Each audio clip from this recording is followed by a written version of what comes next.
What's up? What's up? All right, guys, we're just waiting on Swift. He's been a little unwell. Or I don't know if you guys know this, but he slept with like over 100 women. I'll need to get the exact number. And how long of a time was it? I'll need to ask him. It's been crazy. This guy's just been on an absolute rampage. So he's sick. Okay. I don't know what STI he's picked up, or there's probably a combination of a few. All right. No, he's in Bali. He's got like Bali belly at the moment. He's been a bit unwell. So we had to move the live stream from Tuesday, or it might have been one day for you guys, to today. So he'll be joining us soon. He's just running a bit late. The reaction thumbnail goes hard. Right, I want to get more AI thumbnails going. So that was just Nano Banana. So I just used Gemini, the AI on there, and it's been making me Indian. Okay, I don't know why. All right, but every time I make a thumbnail with this thing, I look Indian. I have to keep being like, "Yo, can you adjust this a little bit and make me more white?" Like, so anyway, that was the result that I ended up with. That's meant to be me on the thumbnail. All right. Hopefully it looks close enough to me. But I didn't even put any source material in there. I was just like, yo, can you make a thumbnail? And I'm like, is that meant to be me? I'm like, I think they just found my photo fucking somewhere. So I'm going to, over the next couple of days, just take a bunch of source photos of myself, so the AI is going to be a little bit more accurate. And yeah, we've got some creative thumbnails coming along. Actually, there's a video. I've got like 3 or 4 YouTube videos lined up that I've already filmed, so I'm just waiting for the editor to get through them. But there's one where we've got a creative thumbnail coming out. I think you guys will like it. Here for some insights. Oh, bro. There's going to be so many insights today. I don't know if you can handle the amount of insights that are coming at you. So today we actually had someone in the mastermind hit me up and say, I want to do like a DHV tier list. And he sent me a bunch. And I was like, awesome. And then I scrapped that idea. He sent me a bunch of individual DHVs. So we have a lot sort of within our course, within our mastermind, once students are created that are using our principles. And they're a lot of fun and really cool. But the issue I found is, as I was thinking about how I'd rank these, there's so much explanation between like why that specific DHV works. And I thought, hey, listen, let's just first do like actual traits, like actual DHVs. Like instead of one specific where it might be like, oh, my ex-girlfriend's from there, and you have this ex-girlfriend story. Why does that work? So for instance, here we have pre-selection, we have sexual authority, we have social proof, we have these things that on a more broad meta sense, we can say these are what we should be aiming for. This is like why it is attractive. Then another week I'll take that that tier list that one of our students created for us and do the actual specific DHVs, and we can rank those. But I thought it'd be important to know the underlying facts and knowledge behind these. And for any of you guys hearing this and being like, fucking hell, not another mystery method 12 attraction trigger fucking explanation or some bullshit. This is very fucking different, okay? This is going to be based off our particular knowledge and insight on what actually attracts women, because I also went this last couple of weeks and I've been reading a lot of literature reviews. Okay, really exciting. Or I've been riveting a lifestyle. I was telling the guys, I was on my couch, I don't know how many nights in a row, just reading. I had my fucking notepad, iPad thing. And it's really interesting because my girlfriend at one point was like, you need to stop coming out on this couch and reading fucking scientific papers. And I'm like, what's up? She's like, I get so turned on every single time you do it. And so we'll talk about intelligence as an attraction trigger as well. But yeah, it's been really interesting. So I'll kind of talk about it as well. Now, some of the information is really awesome, but then some of it is based on speed dates where I'm like, okay, they've taken a bunch of like 30-something-year-old single women that want to have kids with a bunch of lonely guys that probably aren't that good at game. And now they're trying to assess like what works and what doesn't. So there's going to be like some flaws, which they admit in that system. But the really interesting thing, which I think is incredibly true, is what women and men say they want does not correlate to what they actually want. So you see a bunch of women, as kind of a meme at this point, they go on these podcasts and, what the fuck do they say? I need a man that is 6 foot tall, earns $300,000. And it's like a shopping list. It reminds me of like, you have a kid and you say, what do you want for Christmas? Okay. I want, a magical fairy wand that will, I want a unicorn. I want a monster truck or some shit. That my nephew hit me with that. He's like, I want a monster truck. And I'm like, oh, he's like, he wanted an actual monster truck. And that's cool. But for 99% of these kids, when Christmas rolls around and you get them like a cool little action figure or something, they love it. That's like new favorite toy. It's the coolest thing ever. People really don't know what they want. And it's the same in dating. Girls will list off all these things, and sometimes guys do it too. But then they meet a guy that is like charming, potentially like good looking or like whatever it might be. There might be something there that wasn't within their like fucking wish list. And they end up really liking this person. And so something the literature really pointed out is there's no correlation between what people say they want and who they actually end up with, or who they like at the end of a speed dating thing, or who they end up in a relationship with, which I thought was really interesting, because we also see this in women. What do you want? I want a really nice, sweet guy, someone that just is able to talk to. And it's like, you ended up with a drug dealer that punched you in the face. Like, what do you mean you want a really nice fucking sweet guy? So yeah, super interesting. We'll dive into that a little bit as well. So yeah, this would be based off obviously our years of fucking experience. I wish I took this a little bit more scientifically, because I've interviewed probably 1,000 women on, what they like in bed, what they like in relationships, going through their Tinders. I wish I documented this more. It would have been a fucking sick study. But then also, yeah, I've done a bunch of reading over the last week as well. You have to be Indian at heart to be a pickup artist. That's true. I think so. Honestly, everyone needs a little bit more Indian in them, because we do this whole thing where it's like, oh, you want to be more charismatic, be more like James Bond.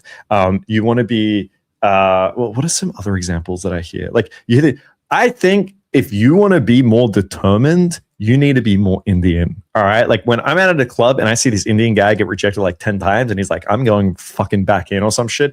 I look at that from a distance and I'm like, all my students need a little bit more Indian. All right, they do. They need a little bit more Indian in them. If they did it, they'd pull a lot more, because they'd be a lot more determined. So I respect the Indian determination. Add reading scientific DHV, scientific papers in the DHV tier list, 100%. Now, we'll talk about this as well. There's a lot of the unique attraction that people have for each other. I think my girl specifically lacks intelligence as a DHV. I think if I was to read papers with other girls, they might not have the same reaction. Swifty's here. What's up? What's up? What's going on? Yeah, I was talking about you. Okay, how many women have you slept with in the last X period of time? You've been on like a rampage. 3 months, 90 days, 106. But 90 days, 106. Okay, so I was explaining to everyone that you have a concoction of STIs that have led you bedridden for the last couple of days. So. Bro, I'm looking at myself right now and I look fucked up. No, you look good, bro. You look good. Oh man, this is like it was rough. Like it was, like my top 5 sicknesses ever. It's 5 different times that I went to Bali. Man, it was bad, bro. Like the fever hit me, and all of a sudden, like I'm talking to myself, I'm seeing visions. You're there sometimes. Yeah, I was dating Cardi B for some reason. I don't even listen to music. Like I was having threesomes with like headless women. It was fucked up. But man, when the hallucinations went away, the real pain came in. So I was kind of, bro, it was like an LSD trip. It was actually kind of fun. Yeah, so I had like the doctors come in and I get blood work and IV and all that shit.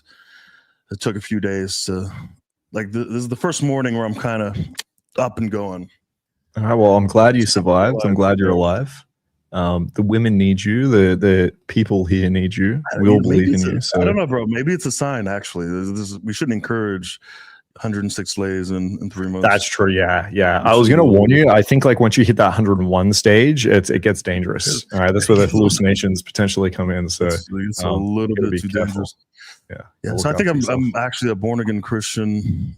You've seen the light.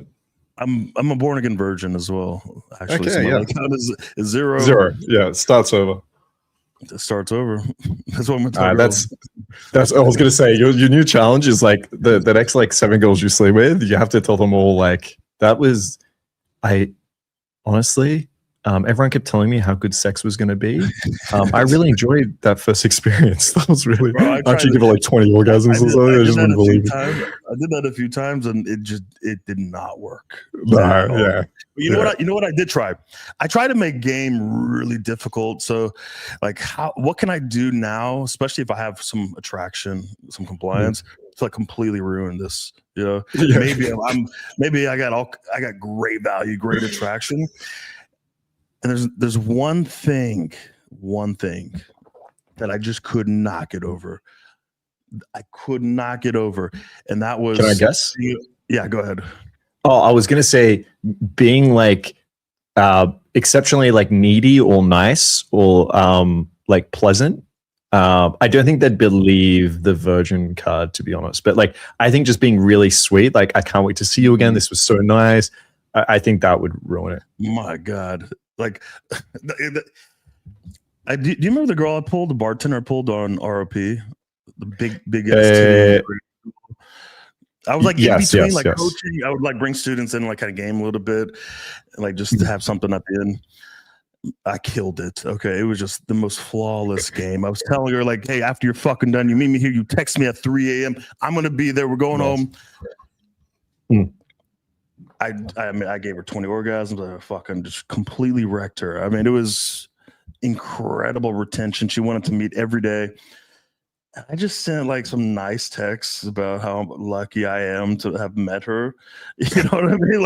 Like it wasn't even like I was like, all right, I'm gonna have to like progressively get like needy, like my students. You know, like I didn't even get to that point yet. And she was like, well, you know, I think I'm not available tomorrow. Yeah. And like 2 days later, she's like, yeah, I don't think this is for me. You know, it was like, it's that quick.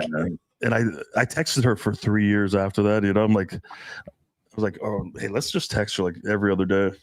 So it's having visions of Ross Jeffries trying to open group sets at night game and Mystery doing day game peacocked out. Yeah, that's I don't have a like an LC trip like that. That's a fucking nightmare. Yeah, Jesus. This Mystery of a day game, that would be an interesting thing to watch, right? How do you think he'd open? He'd like a girl be walking past, he'd like look at her, look around, and he'd have his hand out to a magic trick. What are you doing out in the daytime? Oh, may I say, there's something very peculiar about. Oh, did you know that was behind your ear? I just. I'd like to see it. I mean, what do you think about the magic tricks? Like, I always found it to be like, I don't know. Do you want my honest opinion? You love it, don't you? Listen. I love magic tricks. Okay, I'm sorry. Listen, me personally, if magic tricks would actually work to get women, you know, I'd be out here fucking doing it, bro. You know, that would be my. I wouldn't be a sex coach. I'd be a magician. All right, like that would be my thing. Honestly, when I watch his Infield, there's a part of me that's like, oh man, that was pretty cool. There's the other part of me that's like, oh my God, his magician framed himself. Because like, we saw this in Bali on boot camp where there was like a guy was going around. Yeah. So there was a local guy and he had his like little mate like filming him and he'd go around in this little suit and he'd do magic tricks. And girls loved it. Girls were like, oh, that's so cool. Oh my God, blah, blah. Can I get a photo with you that do zero attraction, zero sexual attraction whatsoever, zero. But like from the outside, it might look like this guy's getting attention. That's really cool. But it's the same way that like a gay guy comes over and he's like, oh my God, ladies, he's gonna get attention from all the girls. None of them want to. I think the gay guy has a better chance of probably, yeah, it's a better chance. Yeah, true. So I think like magic tricks, there's a part of me that I'm like, that was pretty cool. I mean, and then it just doesn't. I think you attraction. could, like, I think if we knew magic, we could run some routines around it to make it less gay. Yeah. Like, I don't know. I wrote something on this card for a girl named Jessica. Your name is Jessica. I don't know, something like that. It's like, you didn't see me write on this card, did you? And I pull something from my ear, and it's like, Jessica gets 30 orgasms tonight. You're like, oh, how did I know Jessica was getting 30 orgasms? Like, I don't know. Like, we could make it interesting and sexualize off it, I think. Yeah, I feel like in the same way that you could probably use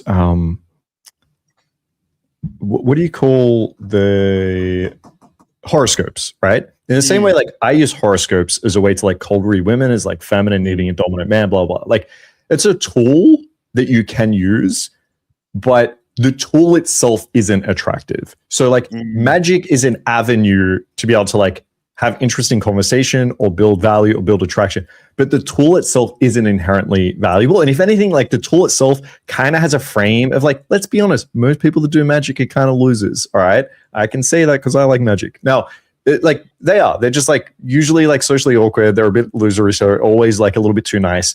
And so like the tool itself has a frame of being a bit kind of nerdish or a bit loserish, but like that's still a tool you could use in a way that builds up attraction. You do it in a masculine way. Like you can get away with that for sure. It just probably isn't going to be the tool that I would teach or use or go to necessarily. Yeah, you have to like carry all your a bird, like a fucking dove, everywhere you go. I don't know, endless string or whatever. True. I used to do card tricks on every first date 10 years ago before I found game. Even had a Tinder photo of me holding a deck of cards. Yeah, exactly. All right, let's should we get into it? Yeah. Right, I'll share my screen.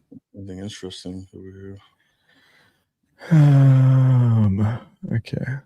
Oh, 1 second.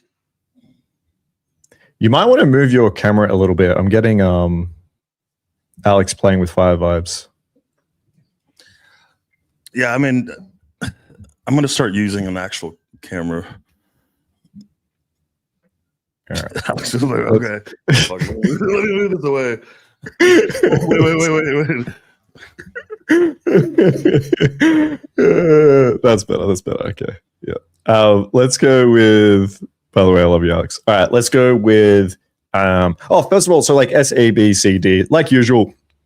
S, I think, so Matt, when we rank these Swift, I think we need to think about, there are different levels of each of these. So when we think about status, for example, there's different levels to this. Now, if you are the top 0.1% of almost any of these, then you're probably going to be attractive. But the point is, being top 1 fucking percent of this is impractical for almost most guys. Like, I could say, yeah, look, status, that's awesome. Everyone, I want you to be famous DJs, okay? That's going to be how you get attractive. So everyone just it's like, fuck off, Mark. It's like, it's not easy to become like a famous DJ. Or when it comes to money, right? Sure, if you're the top 1% here, if you're like a fucking billionaire, yeah, you're going to be attractive. That's awesome. But again, like as I'm ranking these, I'm not thinking, okay, you have to spend your entire life, get lucky and be like the top 1% here. I'm thinking as I rank these, how effective is it actually? So if you have a lot of this, is it actually really attractive? Number one. But then number two, how attainable is it? So sure, having like a bunch of money will increase your attraction. So the question to me becomes, how much does it actually increase it? Is it a lot? Is it a little? And then how easy is it to obtain, right? Is this going to take me a lot of time, effort? Some of these things, it might actually take money to get there. So that's when I'm thinking about how I'm going to rank this, that's the method I'm going to use. Does that make sense? Okay.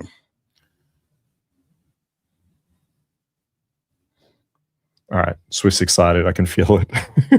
Let's go. So let's start. Since we spoke about money, should we start there? Yeah, let's do it.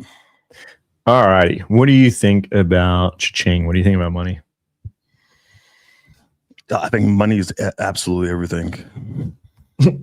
Like if you don't have money, like all the fucking, I mean, all the hot girls are only with dudes with money.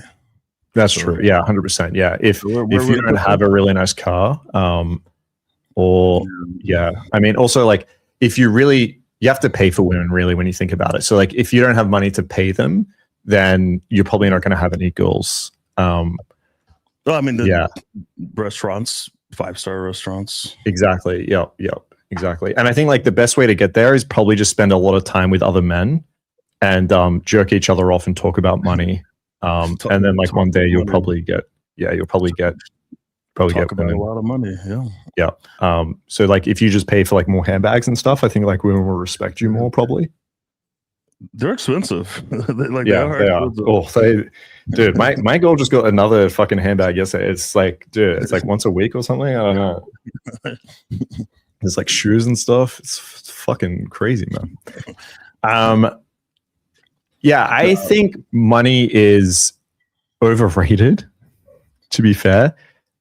So I was speaking before you got here. A lot of women have preferences, which they say they want, but in reality, they don't. And there's been like studies on this too, where women will say like, I want XYZ, and then they'll meet a guy in a speed dating thing, or you look at who they actually end up dating, and it's not at all what their preferences stated. So like, the typical example is like, I want a really nice guy. And it's like, they never end up with a really nice guy. And the same thing here is like, so women value money and status more than men. So the threshold's going to be a lot higher. Like a guy's going to be okay with being a girl that's like broke or doesn't have a job.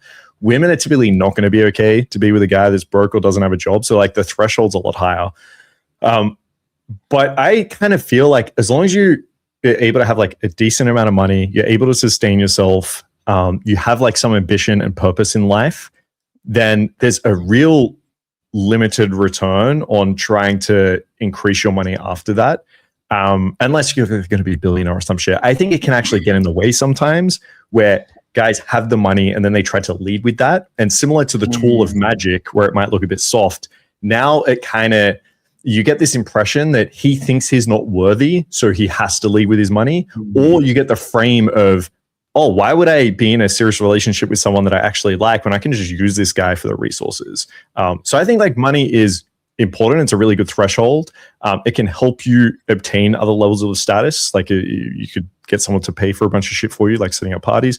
But inherently, I would probably sit this. Oh, you go. I saw this long video where they go through like, okay, this or this, this or this, this or this, and they go through a bunch of like these things. And the one thing that like beat out money, like if he's broke, is looks. So if he has, if he looks, I don't know, if he's a fucking 9 out of 10, they won't give a fuck about the money. Like they'll rationalize like, oh, but he's so handsome, and because he's handsome, he has a lot of potential. And I think not even handsomeness, but like if he knows how to make me feel a certain way, if he's great in bed, if there's, or even like, does he have ambition? Right? He's broke now, but he's going to make it one day, right? Like I think there's a lot of rationalization that can be made if you have other areas. What I've noticed from a lot of inexperienced guys, like what is a hot girl to them? You know what I mean? And a lot of very inexperienced guys, a hot girl, like a 10 out of 10, is like the makeup that's all done up. It's, I don't know, maybe it's like a Las Vegas or a Miami girl or a stripper, a girl that's like hyper focused on money, like gold digging, and she has like ultra fucking confidence, and the way she walks is super fucking confident. And I'm like, I mean, these girls aren't 10 out of 10s, you know what I mean? They present themselves in a way, they dress a particular way, maybe they inject themselves in like groups, let's say, where there's maybe high value men, but a lot of these women are not 10 out of 10. Right. Yeah. So like if this is like the idea of what a 10 out of 10 is, and that's what like they're trying to go for, they have tried, and they're like hyper focused on money, I think that's going to I don't know, mislead guys or confuse guys a little bit. 100%. Yeah.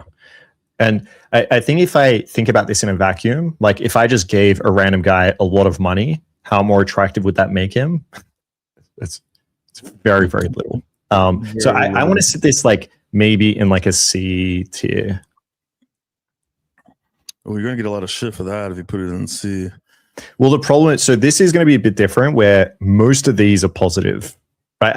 I don't have many DHVs here that aren't actually valuable. So like almost everything here is going to increase your level of attractiveness. So it's not like our other ones where I'm going to have in here like doing magic tricks or something, and it's going to be like a D. So most of these are going to be positive.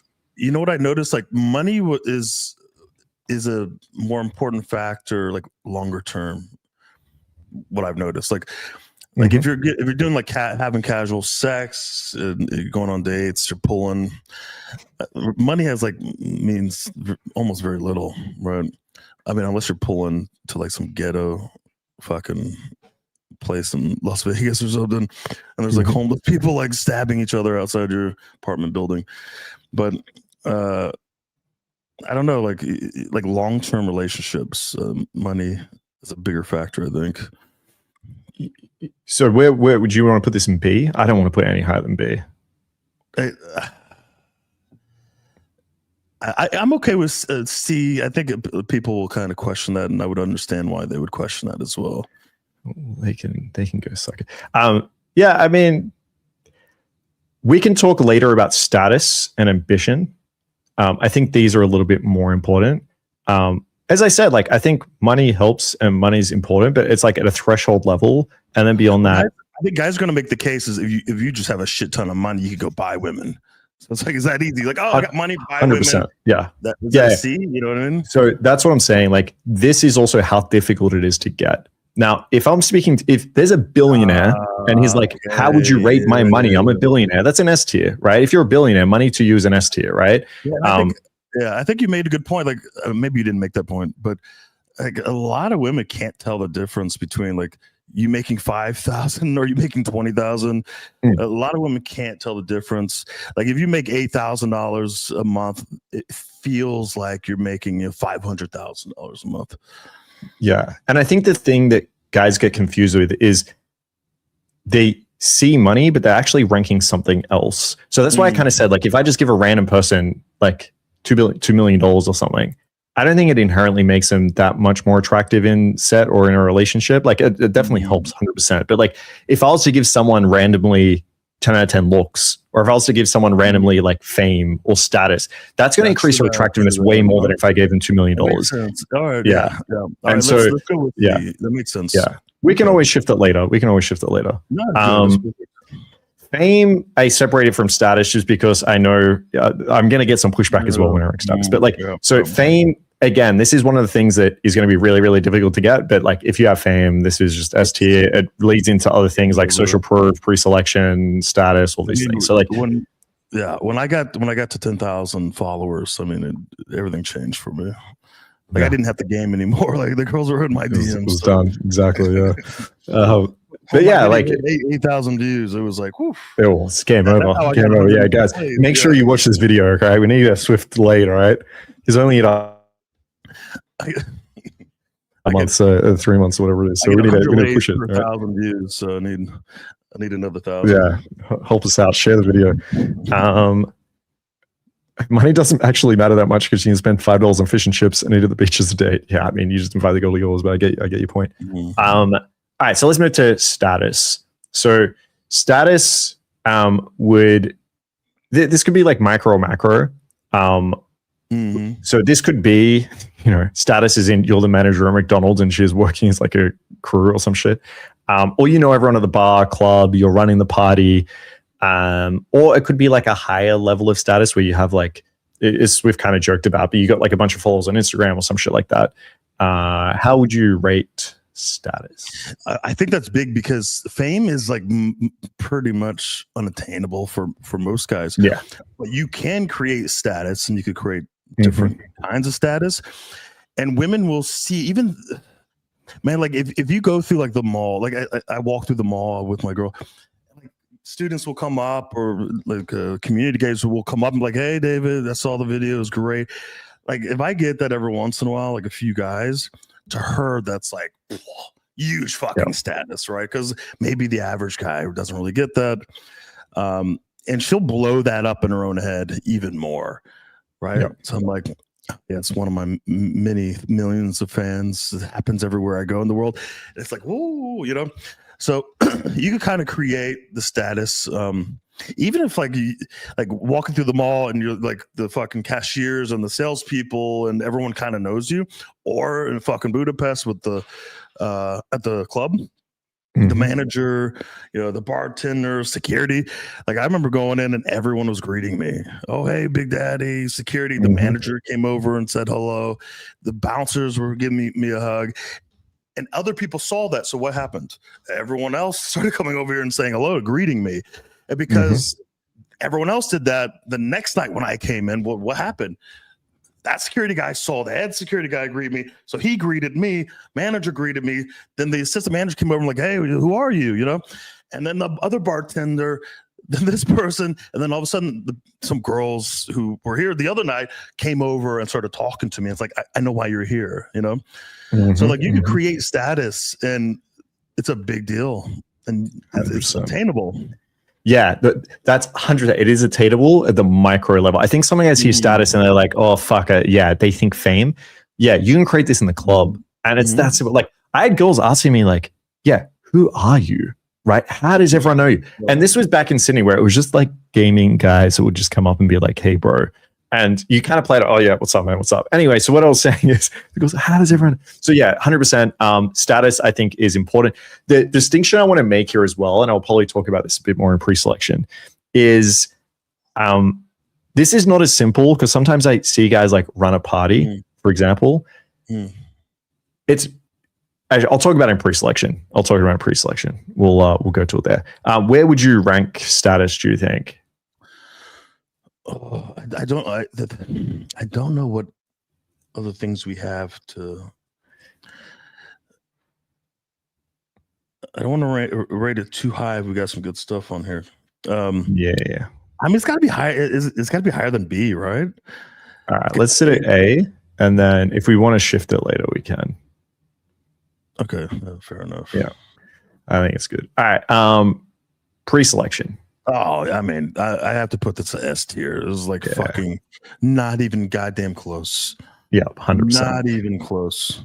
Yeah, I told the guys earlier, I read a bunch of studies, okay? I know you're a science conspiracist, okay? But I read a bunch of studies, and yeah, it was really cool. They ran some studies where they did speed dating, but they told the girls, I forget what the methodology was, but I think they told the girls, oh, this guy here who's already been approved by these girls, or they saw like a positive interaction or some shit, that guy's yesing or score went up, right? Just from that. And obviously like, this all makes sense for all of us, like intuitively, like we see this all the fucking time.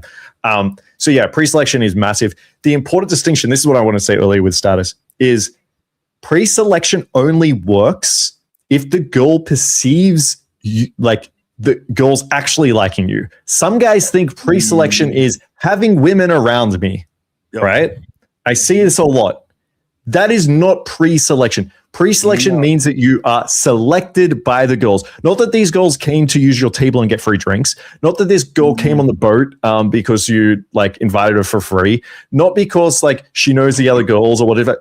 Pre-selection means they think these girls are into you. I can't tell you how many fucking photos I see on Instagram where the guy's awkwardly standing like this, not actually touching the girls. You can tell the girls don't fucking know who this guy is. Or you get like the dinner dates where guys are... It's so obvious to me that these girls are just fucking using you. And it's so obvious to every other girl what's going on. So pre-selection needs to symbolize these girls are actually into you. They actually want you. They've fucked you before. They're giving you like puppy dog eyes. They're trying to get around you. They're getting jealous. It's not that you invited them for free to a party and they're hanging out. So pre-selection is S tier when you actually pre-selected. It's a D tier if it just looks like you're getting used by a bunch of girls. So that's the distinction I want to make. The amount of lays, like the chain of events that happened because of like one particular girl, the amount of lays I got from that, it's crazy in the past 20 years. Like pre-selection, like it was almost like, oh man, if I could get like that one like hot girl that everyone fucking knows, if I could like pull that, then I know in this entire group, all the girls are going to want me. And it's, Yeah. bro, I'm telling you that we had, this is my last exclusive girlfriend that I ever had. Everyone in my town was trying to get this new girl that came in. She was super fucking hot. She was like 19, 20. She was tall, blonde. She kind of looks like a porn star a little bit. A little bit Polish, pierced nipples, great, super fucking hot. Everybody was trying. Every guy. Mm-hmm. But pretty quickly, I happened to pull her and kept it kind of secret. Fucked her, and everyone's like, "Oh, she's going to my birthday party. She's going to this." Everyone's like hyped up. The girls were like, "Man, I need to pull that." So the girls were like fawning over her, and like a few months, it gets out that we're actually dating, and it was just pure chaos. The guys hated me. The women were shocked, like, what is going on here? And it was almost like I was dating a celebrity. That's what it felt like in town. And I'm just walking around. She's following me around. It's like, I got to come here, come with me. She's getting approached by dudes nonstop. I break up with her. So I break up with her. I ghost her. I block her. So she's angry that I broke up with her. She's begging me. Bro, the amount of messages I got, the amount of girls that approached me immediately. All I did for the next 3 months was fuck women just from breaking up with that one particular girl. I had stalkers I didn't know about. And, one of my stalkers came and she told me, like, actually, I know who you were. Like, I have a message. I'll show you the text message. I know who you are and blah, blah, blah. And I just knew that if you could get her, like, you were doing something really well. And I want to experience that. It was fucking insane. Just one girl. That's it. Yeah. And like, I do the same shit. Like, honestly, if I see a guy at the club and he's with a fucking hot girl, and I immediately think, okay, this guy must have like game, or he's got something attractive about him. Like, and it's obvious, like, obviously that is the case. And even for like a girl, if there's a girl that's like walking around with some Chad, I'm like, all right, that girl's probably got some fucking game, right? Like, all right, I see what's going on here. Yeah. Or it might even be the other way around when I'm like, maybe that guy's a fucking loser, but he's just like very attractive or some shit. Like, that could be it too. But like, the pre-selection, it works. Now, someone asked, but what about studies that show men are more attractive when pictured next to women? Yeah, that's our whole point. Like, if it looks like the girl is into him or the girl's attractive, then that works really well. Now, again, I'm going to say, if it looks like the girl is using him or isn't attracted to him at all, then it's going to work against you. So that's just, you got to use pre-selection wisely. Would pre-selection fall in the same category as wanting someone? And we'll talk about that later on. But how do all the girls know you broke up with her? Well, I mean, social media, and they found out. If I attract her based on status, pre-selection, and I filter for girls who seek that and they don't like me for, really good point. They don't like me for me. I want to talk about this for a sec. If I attract her based on status, pre-selection, and I'm filtering for girls who seek that and they don't like me for me, will leave me for the next high status or pre-selected guy. Really fucking great question. Some of these things, you have to be careful that it doesn't become your whole fucking personality and your whole ego. This is the biggest problem with money, okay? If you're right. If you're just leading with money and you're like, I'm the money guy, like, check out my boat, come on my boat. And the girl's like, oh, I like that guy because he's got money. You're right. It's not very deep. And she'll probably just see you as the money guy and use you for money. And the next time there's a guy with other money, he's just going to go 100%. The whole point is, like, something like pre-selection is indicating something to the girl. It's saying there's something really cool about this guy, right? Get you in the door. Now you need to show her what's really cool about you, basically, or allow her to discover that. So I think it's even more than that, because I actually did a little interview with some of the girls that I fucked because of the pre-selection, and the list of shit that they perceived or assumed about me was long and was not real. Okay, it was like none of that was real, like almost none of it. It was like this, and he's this, and he's a sex god, he's this, and he's he has a lot of potential, and he's going to make it. So one day he's going to be like a billionaire or whatever. It was a long list of things. And it's like they were able to like identify a lot of the traits too. I don't think it's so much like there's a mystery there. I think the women will try to latch on to particular traits that they think you may have. 100%, so they're just seeing you in their own fucking head. Yeah, and I think there's a big fear that women are just going to like instantly leave you for the next person right away or some bullshit. Like if you're able to demonstrate some of these attractive traits and have some of the skills that we'll teach you guys through this couple of hours, then yeah, you don't need to be so worried about her like fucking leaving you for the next guy like instantly or right away or some bullshit. Like that just is not going to happen if you have like an exciting dynamic that she's into. So this should be deeper than just, oh, I'm going to take a photo next to a hot girl and hope it works. It's going to help a lot, but like you need to be also a little bit well-rounded, and that's why we'll go through the things here that you should be focusing on. All right, social proof. This is going to be like fairly similar to pre-selection, but not as strong. So pre-selection is more the idea that you're selected sexually, like you're selected as a romantic partner or as a sexual partner. Social proof is just like more of a friendly sense of like, this is a cool guy. Or it could be like the friends accepting you. So yeah, 100%. Like this kind of lines up with status a little bit. Do you have some examples of that social proof? Yeah, I would say social proof would be you've just chatted to the friends at the club, and then they're like, oh, we want to introduce you to our friend Stacy, and Stacy's the hot girl. If Stacy comes over, they're like, oh, this is Marcus, he's really cool. It might not look like these girls are like, Marcus is so hot, I want to fuck him. But even just like that, he's really cool, he's chill, she's going to be way more open to speaking to you and be open to building attraction with you than otherwise wouldn't. So it's also, you could relate it to status. So like the people at the club know you, the friends know you, the security guard knows you, things like that. That would be like social proof. So it's probably a bit under status, but similar. A motive. So this would be like expressive, building emotions within the girl, like emotional roller coaster. So like kind of managing or controlling or manipulating. Yep. Her emotions. Oh, I mean, I think that's S tier 100% because I mean, let's say you have no money, you're not that great looking. Let's say you're kind of low in a lot of these areas. Okay. And you're looking at this going, fuck, man, some of these things I just can't, really improve on. And other things are going to take a long time.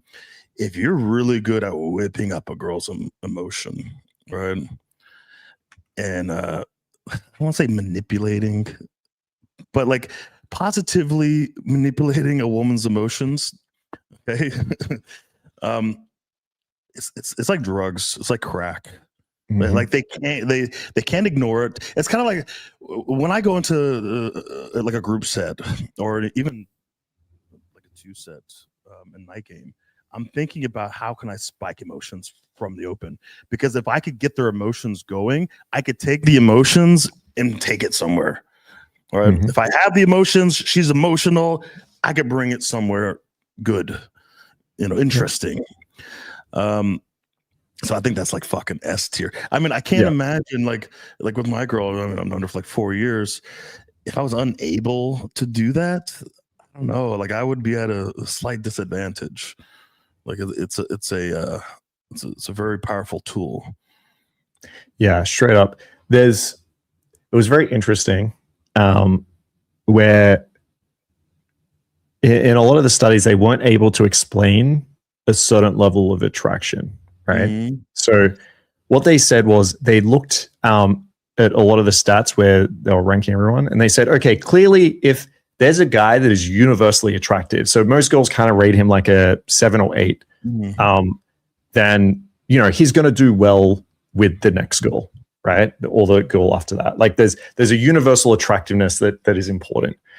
But then they also found that more importantly to that, there was like this unique attraction mechanism where like one of the girls really, really liked him. And then I looked into that a bit deeper. I'm like, why is this? Now, obviously there's this idea of like you have certain types, like patterns that you kind of match against, but they couldn't really explain it with that.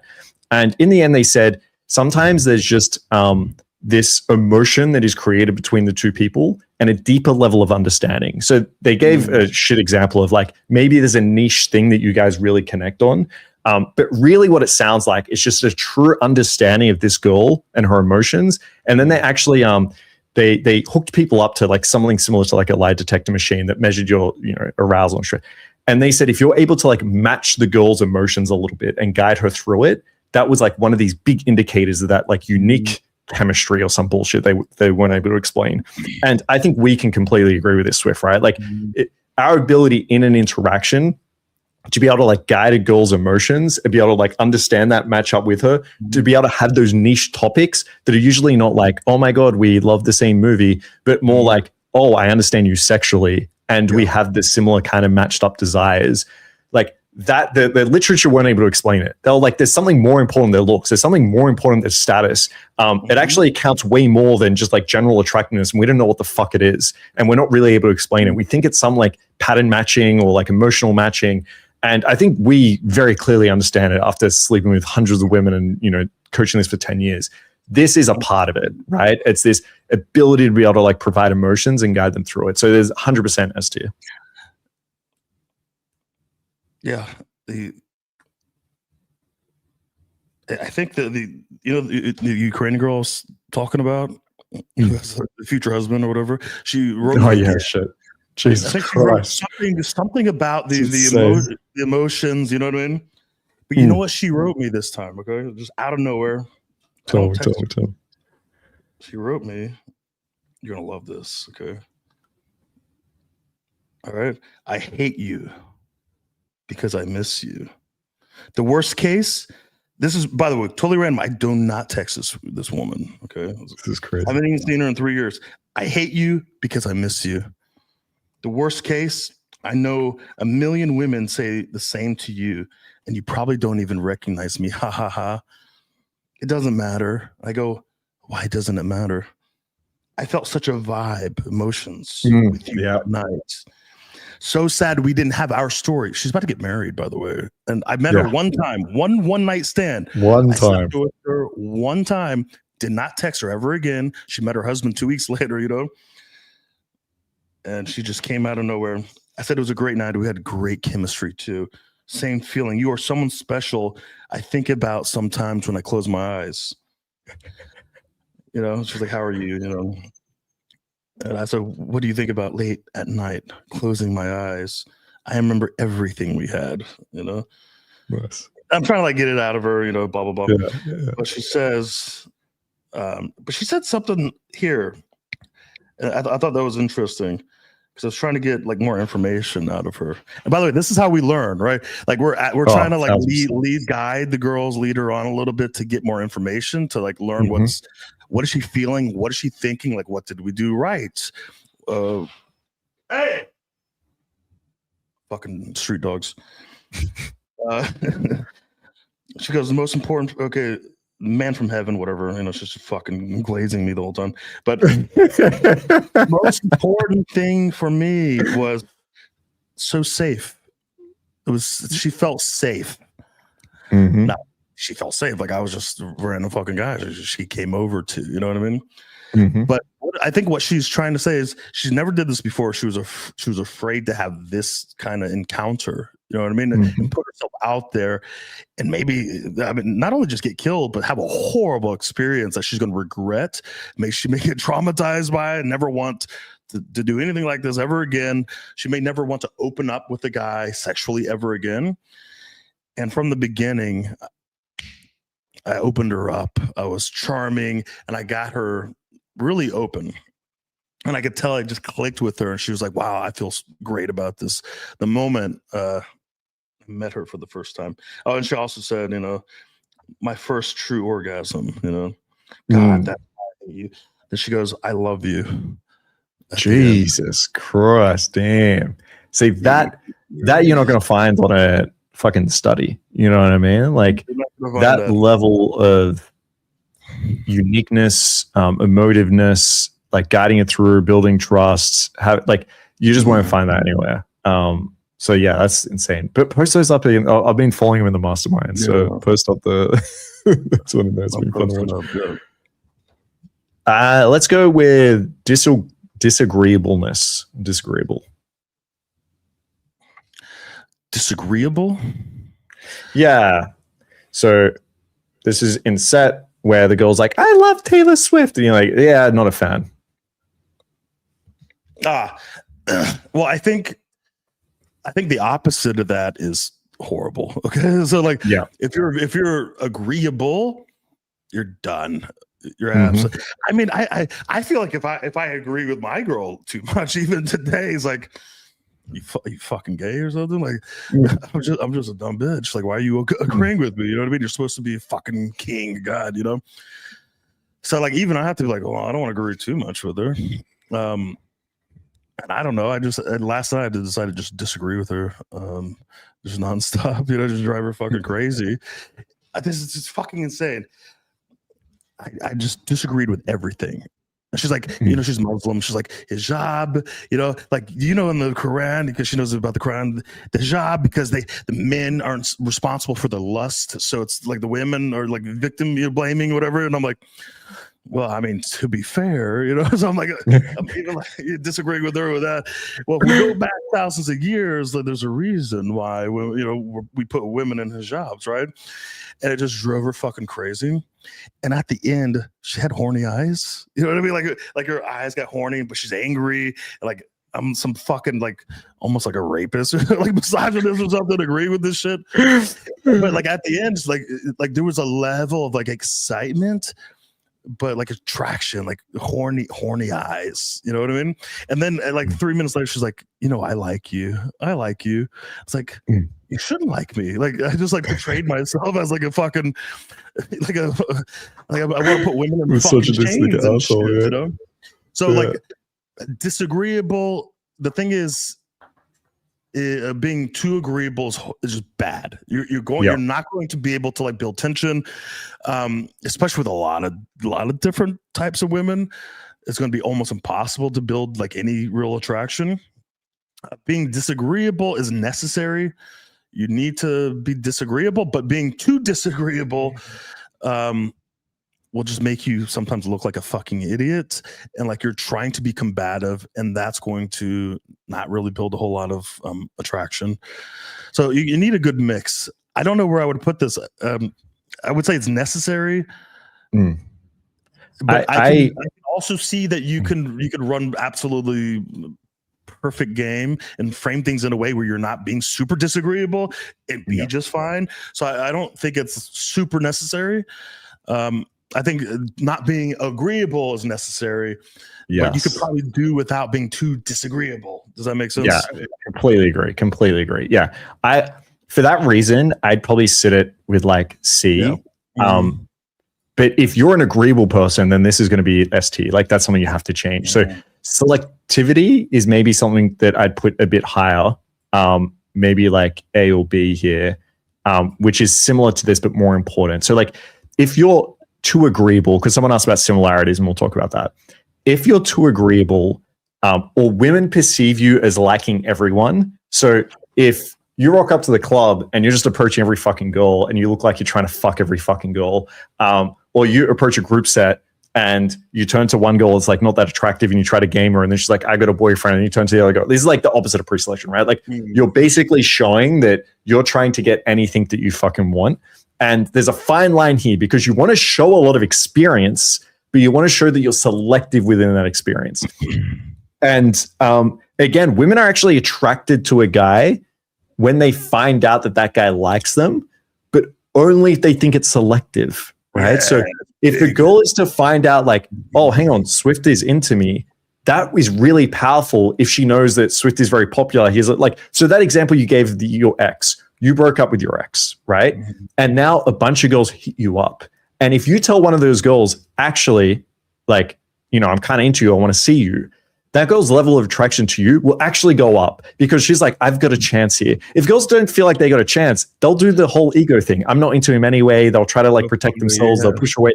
Like making a girl chase is a right balance of having her think that she's got a chance, right? So sometimes actually showing you into a girl can be really powerful, only if it comes from a selective place. That's funny because one of the girls I end up, she was, by the way, she was like a well-known feminist, right? I got her from pre-selection of a hot, you know, super hot porn star looking chick.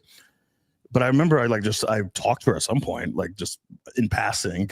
I had no idea, but she was like, "Oh, I remember when you talked to me," and at my heart, I was like, "Oh my God, he spoke to me," and it's like the guy with the supermodel girlfriend talked to me, you know, like she was like pumped up that I was even like speaking to her, almost like giving her maybe a chance.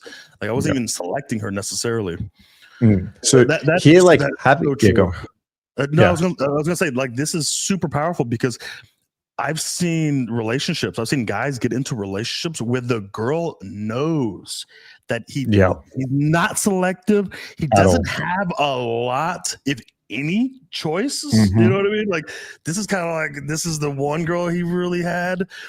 The only option, really, and get the power dynamics is completely horrible from day one. And this is not what you want. Okay, when you I think we have a level of like pre-selection that's might be unattainable for a lot of guys.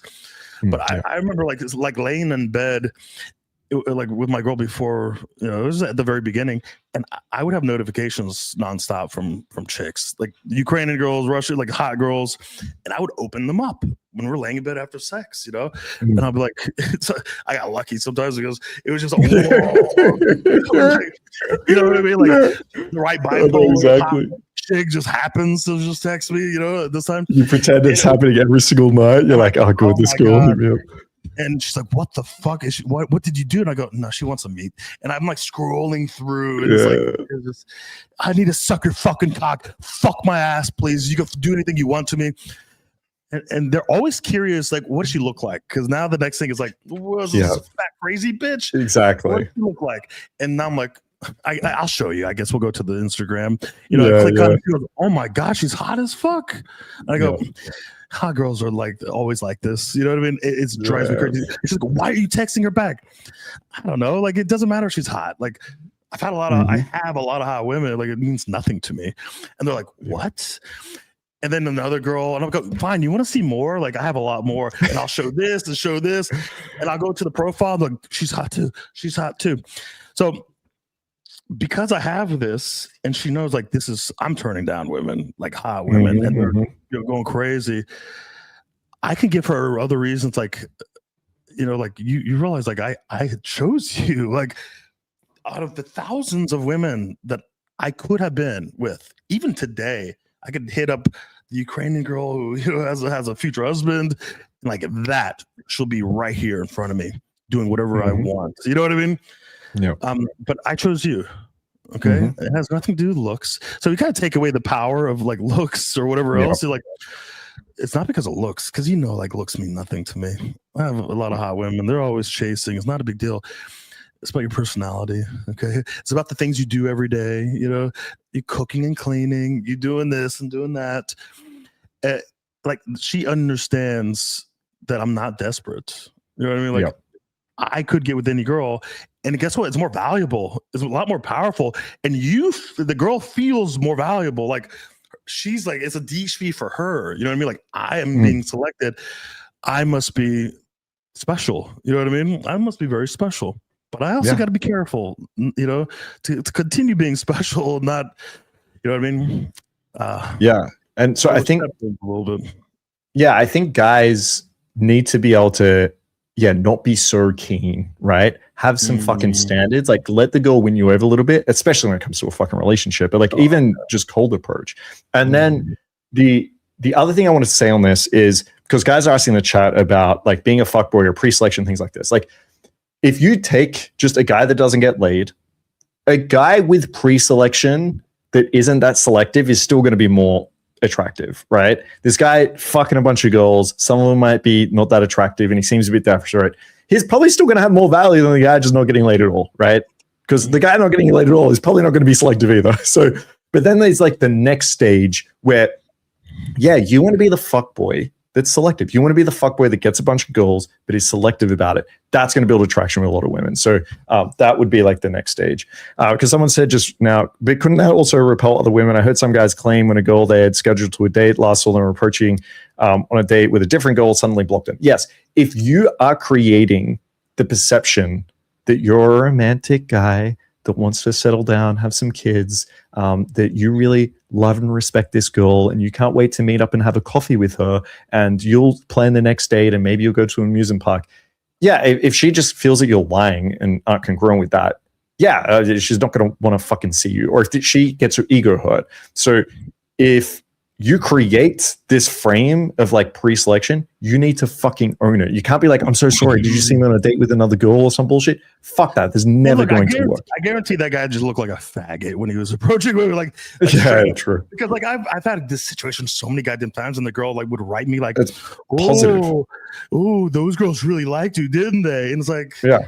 It didn't hurt me, because guess what? I look confident. I look like I was fucking around. The girls were laughing and giggling. There was clear attraction. Like, I don't know. I mean, the best example of this is like magic tricks with the next, like, he's doing magic tricks with like every group of girls.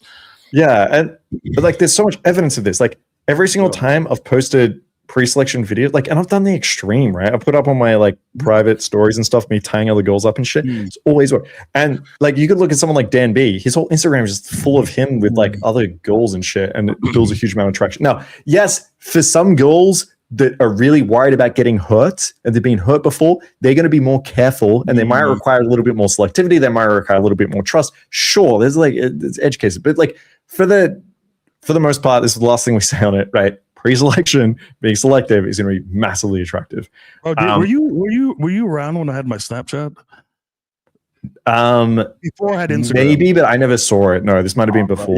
It was disgusting. Like, yeah, sorry, it was like, man, it was not like just like tying girl. It was not like just a little spank. It was like fucking squirting. It was pure fucking porn. Yeah, okay? I went through that stage too. I was giving my Snapchat to my leads, so they were seeing just for the pickup guys, and girls would message me saying, just girls I would approach like day game, message me saying, when can I be on your videos, your stories? So I would get more and more girls to be on my stories just because I saw other girls on the stories. And that's I remember you hit me up with you hit me up with this strat of one girl was like really difficult to meet up with, and she was like flaking or whatever. And I remember you gave me this idea. And the next time I was with a girl, I was I did this a few different times. So once I actually sent a video, but with this specific time, I got the girl that I was with to send the other girl a voice note saying like, I wish you were here. And then I think we sent like a photo of us together or something. And a few times I sent videos. That worked crazy well. These girls were let down to me, and it goes against your intuitive. Like, it goes against this idea as a guy, because I think some guys, if they get really jealous, the whole idea, like if a girl sent that to them, where there was another guy being like, yo, I just fucked this guy or some shit, we'd be so turned off. And like, pre-selection doesn't work the other way around. Like with guys, this whole idea of selectivity matters way, way, way more. Like, we value a girl that is selective way more than like, so a girl's never going to be like, I just slept with 100 guys. Like, who wants to come date me or some shit? So it's hard to get into the other person's mind or idea, but women love pre-selection. I don't know how else to explain this. And there's also, because there's an element, that's something that we both have, where we don't take things too seriously, number one, and the girl sees that. So like when we're sending the voice message, they kind of already know our personality a little bit. Like, we're fun, we don't give a fuck. We're fun, it's playful. So it's kind of like we're not hiding anything. I think that's something really, really big. We're pretty open and honest. We're not hiding shit. So not the girls could potentially be like maybe offended by this if they found out about it, but we're very open, and they respect that, and we're fun. We don't care. So it like allows the girl to like open up and also have fun, and like, okay, fine, I'll come over and have a threesome. Yeah, because even when you talk about this with girls, whenever they say I hate fuckboys, the thing they hate about it is the dishonesty, right? Exactly. Like, they don't like that they think they're about to get in a relationship with a guy that's just sleeping with a bunch of other women. Like, if you even tell a girl in cold approach the first night when you're like, well, yeah, I get that. Like, guys that lie, that's fucked. They're just a little bit insecure. They're a little bit immature.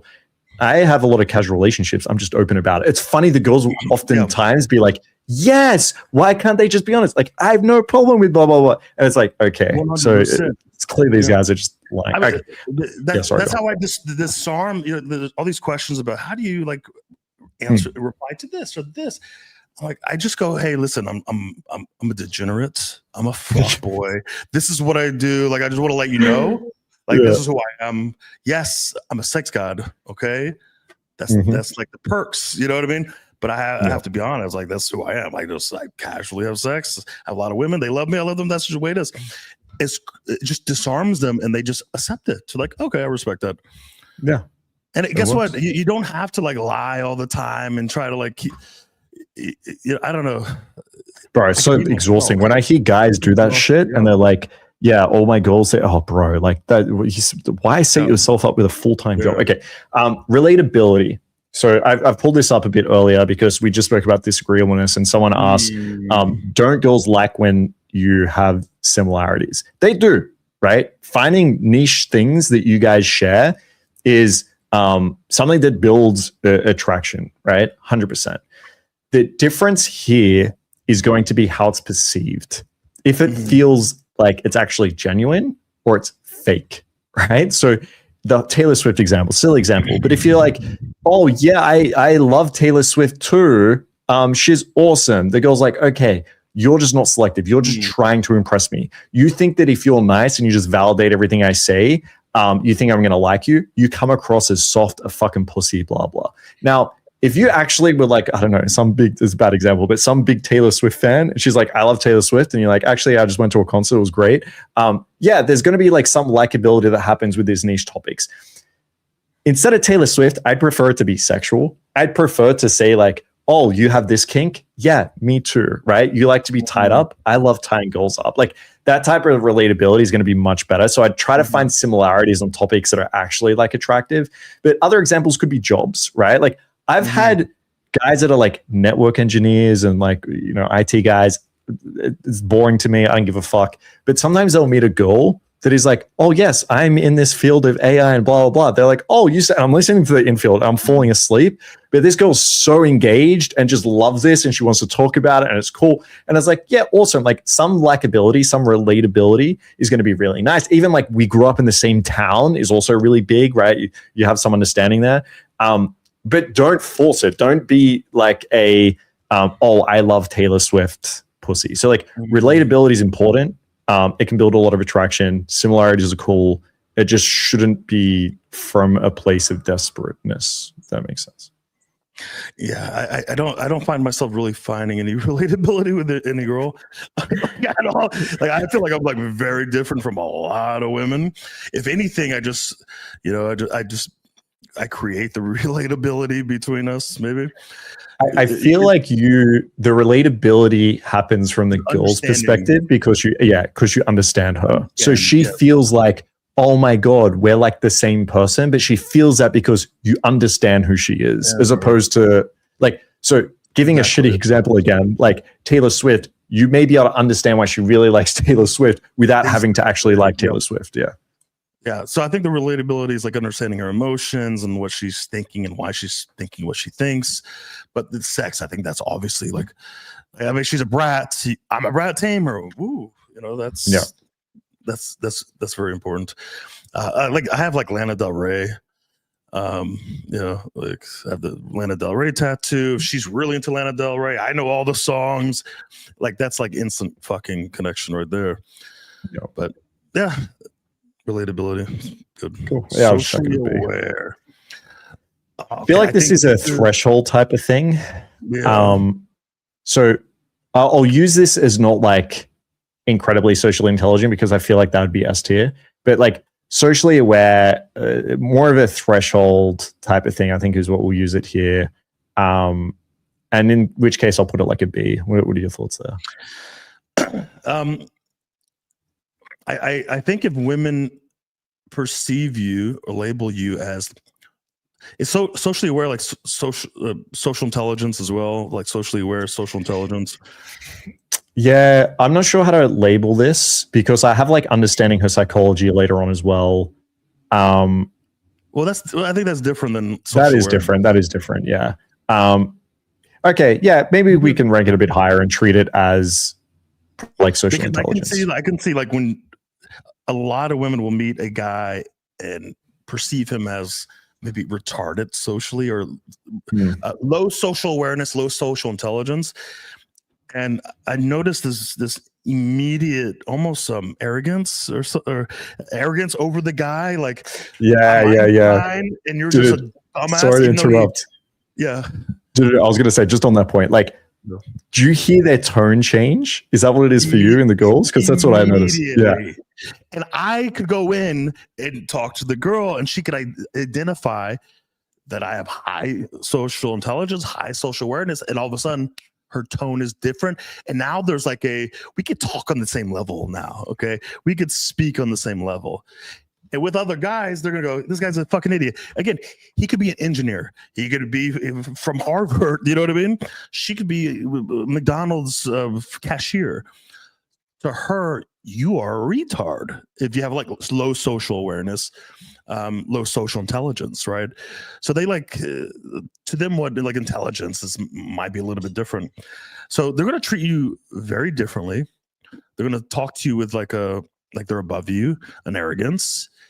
And that's going to be very difficult to navigate, especially if you're like lacking social awareness, you know, because they're just going to troll you a little bit. They do. They troll. Oh my God. And the minute you fall for the troll, it's game over. Like if you're in a group of girls and they're like, where are you from? And they troll and they'll come up with like a country or place that is like clearly where they're from. Yeah. And you're like, oh, so you're Australian. How is it? And it's like some American girl. It's you're done. The girl's just like, it's pathetic, right? In her eyes, it's just pathetic.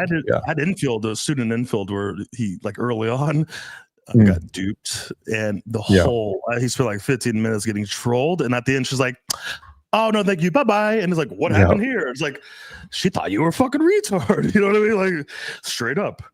So the best example. Oh, sorry, go on. I was going to say the best example is the girls always run the we're together, like we're lesbians. That's like probably the biggest duping I see for most guys. 100%. Absolutely. So I see this as something that's crucial for me to establish like early on, right? Like I want to go in and establish that I have high social awareness, high social intelligence, so that she can not perceive me as literally like every other guy. Like immediately start to respect me socially, let's say, and talk to me in a way where we can actually get somewhere with the conversation, right? We can have that relatability and speak on the same level. And I've seen you as well where, and you could do this so understanding her psychology a bit, that'll come later, but understanding like group psychology, like where you start point out the dynamics or point out dynamics elsewhere. That is Matt. That's almost like S tier, to be fair. But that is huge as well. Someone asked, but isn't a lack of social awareness good if you have pure entitlement and just assume she's interested and wants you regardless of a test? No. Sam, you're not in the mastermind still. I know this. He mustn't be. I feel like we've been talking about this for like a fucking year. You're lacking some awareness, I think, right now. Yeah. Like, what is going on, Samuel? Can you imagine a situation? Now, I get where you're coming from, Samuel, where you're trying to say like, well, what if I just come off as really confident, even if I'm not? What if I just like ignore her a little? This might work. This might work a little bit on the fringe cases where she's kind of lacking you a little bit and she's not really sure and you come off as like extra confident or, you know, a bit cocky. Sure. But like, if you go up and the girl's just like not interested and you stand there and just keep bickering and keep it like this is where like you will get kicked out of the fucking bar, right? Like you need to be able to be aware when this girl's not interested. I need to change up my approach here. Just being extra confident isn't going to work. It's like, I need to build some value. I need to push away a little bit. I need to bring in the friend. Like if a girl's like, no, we're together and she's kind of trolling you a little bit. And then, I don't know, you just like keep trying to hit on her or some shit. It's going to push away more and more. Like social intelligence would be like, she's trolling you a little bit. I'm going to troll her back. Oh, how long you guys been together? 2 years. Actually, I got to be honest. I think you can do better than her. What the fuck? I'm joking. Obviously, you guys aren't together. Like just being socially, like, no offense, but like retarded is never going to work in the club or with a girl or on a date, like ever. It's just not going to help you. Yeah, I think if you add pure entitlement, you're just a bigger retard. That's what you're going to come up as. Like, I don't mean to fearmonger, but like, this is the scary situation where guys have like this unlimited sense of entitlement and no social awareness. This is where you are going to get cases where women will like call the police and be like, this guy hasn't fucking left me, or he keeps blowing up my phone. And I'm not implying this is you, Sam. I think I kind of get where you're coming from, where like a little bit of extra confidence is good, sure. But I just want to be careful where people read this. Like, this is where it like really crosses the line, right? Like you have to be able to recognize the times you need to shift your approach. Caring, being really sweet and nice, protector of loved ones. I really care for my family and friends, and you know, I look after her. This is my niece. Have I showed you my niece? She's so adorable. My niece is so. I spend so much time with my niece, and we hang out on weekends. And she calls me uncle. It's so nice. Oh my god, it brings a tear to my eye actually a little bit when I think about my niece. What do you think about caring? I mean, I feel like women are just complete fucking psychopaths when it comes to like, you know what I mean? Like, I would love for this to be S tier, okay? Because I want to be caring. We're caring guys, you know what I mean? We would love for this to be S tier. Unfortunately, women don't give a fuck about this until you go through the phases of the having attraction and value, and now you're kind of with her, or she's trying to get with you, and now you said, fine, I'll take you seriously. Now she wants the caring, but only for her, but not too much caring, but the right level of caring. And it's like, it's like, well, I want the fucked up thing is, even us, like, I don't know about you in your relationship, I want to be more caring. I would like to be more caring than I am 4 years in, right? We just love our girl. Like she's amazing. This is why we selected her. You know what I mean? Yeah. I would love to be even more caring. We just can't do it. We gotta find the right balance, and we gotta make sure it's only on particular days and particular situations. It's like, it's tough. So like, caring is, I'm not putting it anywhere near S tier, that's for sure. No. I learned this the hard way. Like, for anyone that's got coaching by me, okay, maybe it's a DHV trait with coaching, but a lot of guys will be like, you're so caring, okay? And I need to be able to differentiate it, because like, when I hear that, I have this instant repulsion of be like, I don't want to be caring. But on a student level, it's like, it's fine, okay? This is nice. I used to be a nurse. Like, I have a very empathetic side of me. I think that's why I have such high social intelligence. But did I learn women don't give a fuck about this, right? Like, telling girls I'm a nurse, I've got a pet dog, I look after my needs, like, it's repulsive. The tonality that you spoke about before with this social awareness, where they're like duping you, and they have this tonality of like, oh my god, this guy. There's also a tonality for, oh, you're so harmless and sweet, and I would never fuck you. And so that moment, yes. When I hear that in set with when students hear I'm like, hey, we got to rescue them. Like, we got to jump in, because this is not going anywhere. Like, I used to say, I'm a pediatric nurse. I look after kids. Oh, that's so sweet. What they're really saying is, I'm never fucking you ever. And so like, I learned people ask me what I did for work, I'm like, fuck, here we go. So I'm like, I'm a pediatric nurse, right? I look after kids. I get an my immediate reaction was like, fuck you. The girl's like, excuse me? And I'm like, don't give me fucking like, shut the fuck up. And she's like, oh. And now there's respect. Now, like, I needed to go that extreme to be able to get out of this awe frame. So sometimes I see students, they like post up with their nieces. They look like the nice uncle. No women are attracted to this. As Swift said, they want you to be caring after you demonstrated that you're not. After you demonstrated like you don't give a fuck about her, you're selective, she needs to earn it. After you've got experience and you've been with a lot of women, then they care about caring. And it's so interesting. Like in the studies, they actually say what you said, Swift, which is like they care more about caring selectively towards them. They don't really give a fuck that much if you're fundraising or charity working and things like this. That might give you a level of status or wealth, but like they care when you're caring towards them. And as Swift said, you need to be able to balance this. If you come across as a guy that is just overly caring because you're trying to get something from her, that doesn't work either. So this to me is probably like C tier. You got to be really, really careful with it.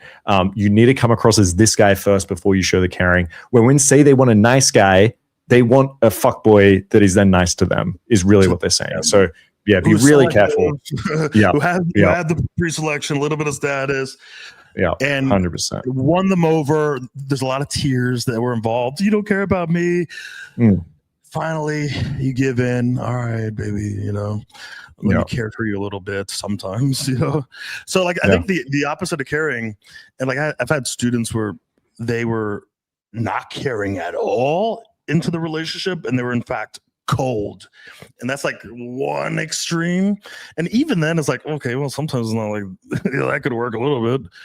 But yeah, it's just, I don't know. It sucks, bro. We're just caring people. We would love to. I wish it worked more. Yeah. Someone asked, but if caring isn't attractive, why do they always share quotes and clips of romantic scenes and say all about things a guy says? If you think that works, try it out. The guys in the movies. Oh yeah, 100%. Like yeah, they've already got like a level of attraction there. That's what I'm saying. Like my girlfriend, there was once when we early started like properly seeing each other. So this was probably after a year in, and might have been for a birthday or some shit. But we went out to dinner, and I bought her a dress, and I'm like, I want you to wear this dress, and we're going out to dinner. And she's like, holy fuck, like no one has ever like bought a dress for me to wear. Like there's an element, sure, we could argue of like there's something like dominant and sexy about it. But like she was like, that's really caring, that's really like thoughtful. Now that only works because like the whole previous year. Oh shit. Oh. All right, the story was too fucking fire. Oh, there we go. It's only because I had all of these traits, right? So if you just lead with a guy, and you can try this out, you can open women and tell them, you could use these romantic love quotes, okay? You can send them romantic love quote messages. You can try to emulate like a really caring, sweet guy. We've seen it time and time again. There's books written about this. No more Mr. Nice Guy. It doesn't work. If I tried it for years, okay, it didn't work. If you want to waste your time trying it, go for it. But yeah, unfortunately, caring only is helpful after you have all the other things. Yep. Cliffhanger. Sorry, I hit the back button on my mouse and it threw me out of the call. Okay. Well traveled. Do you want to pop up the tier list? Oh, sorry. I didn't realize it. Took it away. Oh. Hang on. Don't see anything yet. All right, there we go. There we go. Ah, here we go. Well traveled. Man, you know, I think that's going to be even more valuable depending on where you live. Well traveled. I mean, I think it depends. Are you currently traveling? Are you traveling in the future? Yeah. Or did you do a lot of traveling, you know, like backpacking when you were 18, 19, 20? You hit up like 12 countries or something. I mean, a lot of women are definitely impressed when I tell them how many places I've been to and lived. So it is impressive. But, you know, the one thing I always get when I talk about my travels or where I've been the past 21 years, it's like, oh, wow, you must be rich. So like that's always the first thing. It's like, fuck, you got a lot of money, number one. What do you do for work that allows you the freedom and you know, to be able to afford all of this travel? So it's like you have a lot of money, but you don't really have a job or you're tied down to one location. Is like fucking like the dream scenario for a girl to get with a guy like that, you know? It's like you're not tied to like a 9-to-5 job in one particular location in fucking Idaho.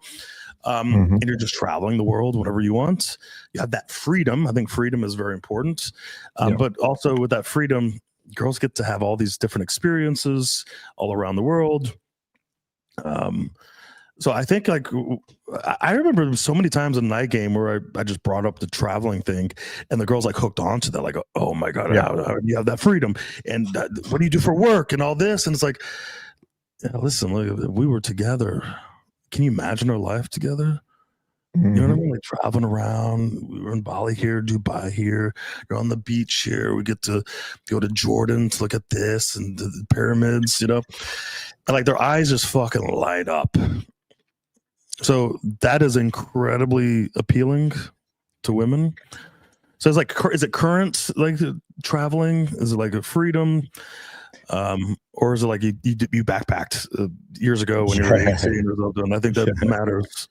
I agree. I think it's a nice symbol for all the other things. Like I agree with that. And like it inherently gives you like an interesting life. It gives you some cool stories. And even like understanding the girl, like it matters extremely in certain situations. Like if you meet a girl from, like you mentioned, Egypt, right? Like if you met a girl from Egypt and you've been to Egypt and you've traveled around Egypt and even the area, and now you're able to like describe it and talk about it, you're gonna have so like their relatability, the understanding of her, the emotiveness, like that's gonna go up tenfold. So like I think I agree. Like if this is just someone that backpacked for a year around the world, then it's kind of honestly like an C tier type thing. Like it's kind of cool. But if this is a girl, you're able to relate with her, I'd say it's like A tier. And then if we're thinking about what it says about everything else, it's almost like an S tier, honestly, but it's probably an A tier. So I think it just depends how we define it. I'd probably sit it maybe under B, just because like I think the travel itself is meh, but what it means or represents is really good, and it depends on the goal. So maybe B. What do you think? Yeah, I think. Yeah, I mean, I think we underrate our travels, let's say, because we have a lot of stories. We have I mean, the amount of stories I tell my girl over the past 4 years is just endless. And it's like, you see a reel, and it's like, here in Budapest. It's like, Budapest. I got some stories from Budapest, So there's like endless stories, and it's like, wow. I think like, what are girls thinking? Like you're just traveling the world, doing all this crazy fucking shit, like partying here, looking at this and doing that. To them, it's just like unbelievable.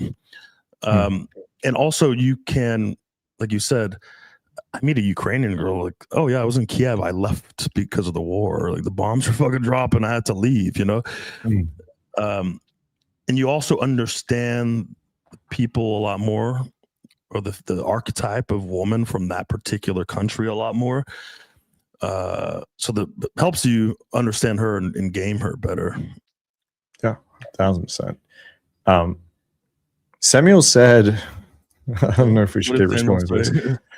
But if you're attracted by not being caring, aren't you filtering for the ones who respond to this? And if you later become caring, won't you then be uninterested because the challenge is gone? Like this is very black and white thinking. Right. Yeah. So we need to be able to add some nuance here, Samuel. So I get where you're coming from, but we're not saying, okay, completely remove caring. We're going to be a disagreeable asshole to her and super challenging. And then halfway through the relationship, we're going to switch to the super caring. I just bought a pet dog. Look how cute he is. Here's my niece. I'm going to look after her. I'm going to buy you things. I'm going to be super sweet and nice. That just makes zero sense, and there's no nuance. You don't need to be black and then white. What it needs to look like is you're showing her that, yeah, I'm not putting you up on a pedestal. I'm not being really nice and, oh, what a sweet little guy. I'm showing you that I lead, have pre-selection, that I'm masculine.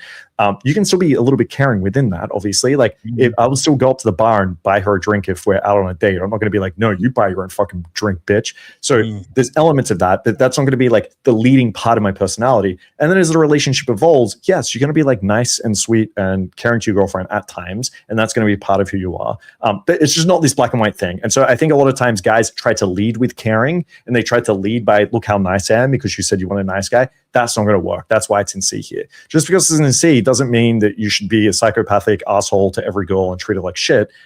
So like, let's try have nuanced thinking as we go through this and think like, what will be optimal? How much percentage of this is necessary as I speak to this girl? That might be a better way to think about it. Okay. Fashion. Well, I mean, this is two guys with absolutely no fashion. Yeah. Hey, two guys, thousands of lays. So I'm like, what are we gonna say? I mean, true. It's hard for us to put this on S tier. I mean, like according to us. By the way, this is like all the clothes I have. Like this is legit. I have one with like, where's it? Blue. We're both wearing the same fucking brand. I have blue. I have white. I have red. I have one with sleeves, no sleeves, long sleeves. All right, I'll play devil's advocate. Fashion might be able to help create a stereotype within you. So it could help create like the fuckboy vibe or the rapper vibe or the artist vibe or something. So it can be used with that. Fashion might also be able to help to make you look more attractive, like just from a physical sense. So if you got really nice biceps or some shit, I don't know, you wear a shirt that shows off your bicep, or like if you're wearing colors that match your skin tone better or something, like these are things that could matter. I don't think it's going to matter anywhere near as much as actually just like, getting a haircut, for example, or smashing your face so you have good bone structure. I was trying to think what the Looks Max is doing these days or some shit. Like we've had a lot of students that had outfits where it wasn't quite flattering. Like maybe the outfit didn't look bad. Maybe it was like very expensive, but it wasn't very flattering on their physique or their skin tone. And sometimes like you just put a black shirt on them and it's like, and it's just fixed. Yeah. I don't know. Well, they look like a dad. We've had some students, right? Where let me tell you. Okay. I did one-on-one with a student that we had on RP. He was 40 something years old. Okay. His first name starts with D. His last name starts with C. Okay. You could guess. Okay. And very low S&V. Let's put it that way. Never pulled day game, night game, nothing. I put him in all Saints. Okay. I made him go buy all Saints, a bomber jackets. And he's like, well, you really think this is going to work? And I said, this is going to fucking work like magic. Okay. You need this. First night of coaching, we walk in, he approaches a beautiful Ukrainian girl, pulls her. His first time night gaming, first session. And then he comes back to me and says, do you know what she said to me like at the beginning? I love your jacket. Okay. And then he talked about how much he loved his jacket after sex. So he was like, the jacket did it. The jacket did it. So, and I had a second situation where I put one of my students, I told him to go buy all Saints. Okay. He had a streak of 7 nights in a row where he pulled. This is the guy starting with D. We did boot camp with him. Yeah. And then he just started writing. But I was like, All Saints is like a magical like brand. Wear it. You fucking pull, Because I remember on boot camp, he told one of the other students, he's like, I'm going to lend you my All Saints shirt, okay? Yeah. And it's like, but what is it? It's All Saints is the like official fuckboy like shirt. You know what I mean? Underground series. Like women will come up and they're like, they know you're a fuckboy. It's a costume. You know what I mean? It's kind of like if you want to go pick up goth girls, you got to wear like the goth outfits or something. Or if you're like a rocker, you wear like the leather with, this and that, or the mohawk or whatever. It's kind of like that. Like, do you want the girl to go, he's wearing the fucking like fuckboy, costume, and you come up and be like, what's up, baby girl? I was like, oh, okay, all right, he's a fuckboy. It just creates that congruence, Yeah, I agree. So like, it's going to be more of a threshold thing. I'd put it in C. If you have really bad fashion, it's going to make a big difference. But I think having like amazing fashion from great fashion, like who gives a fuck? Like it's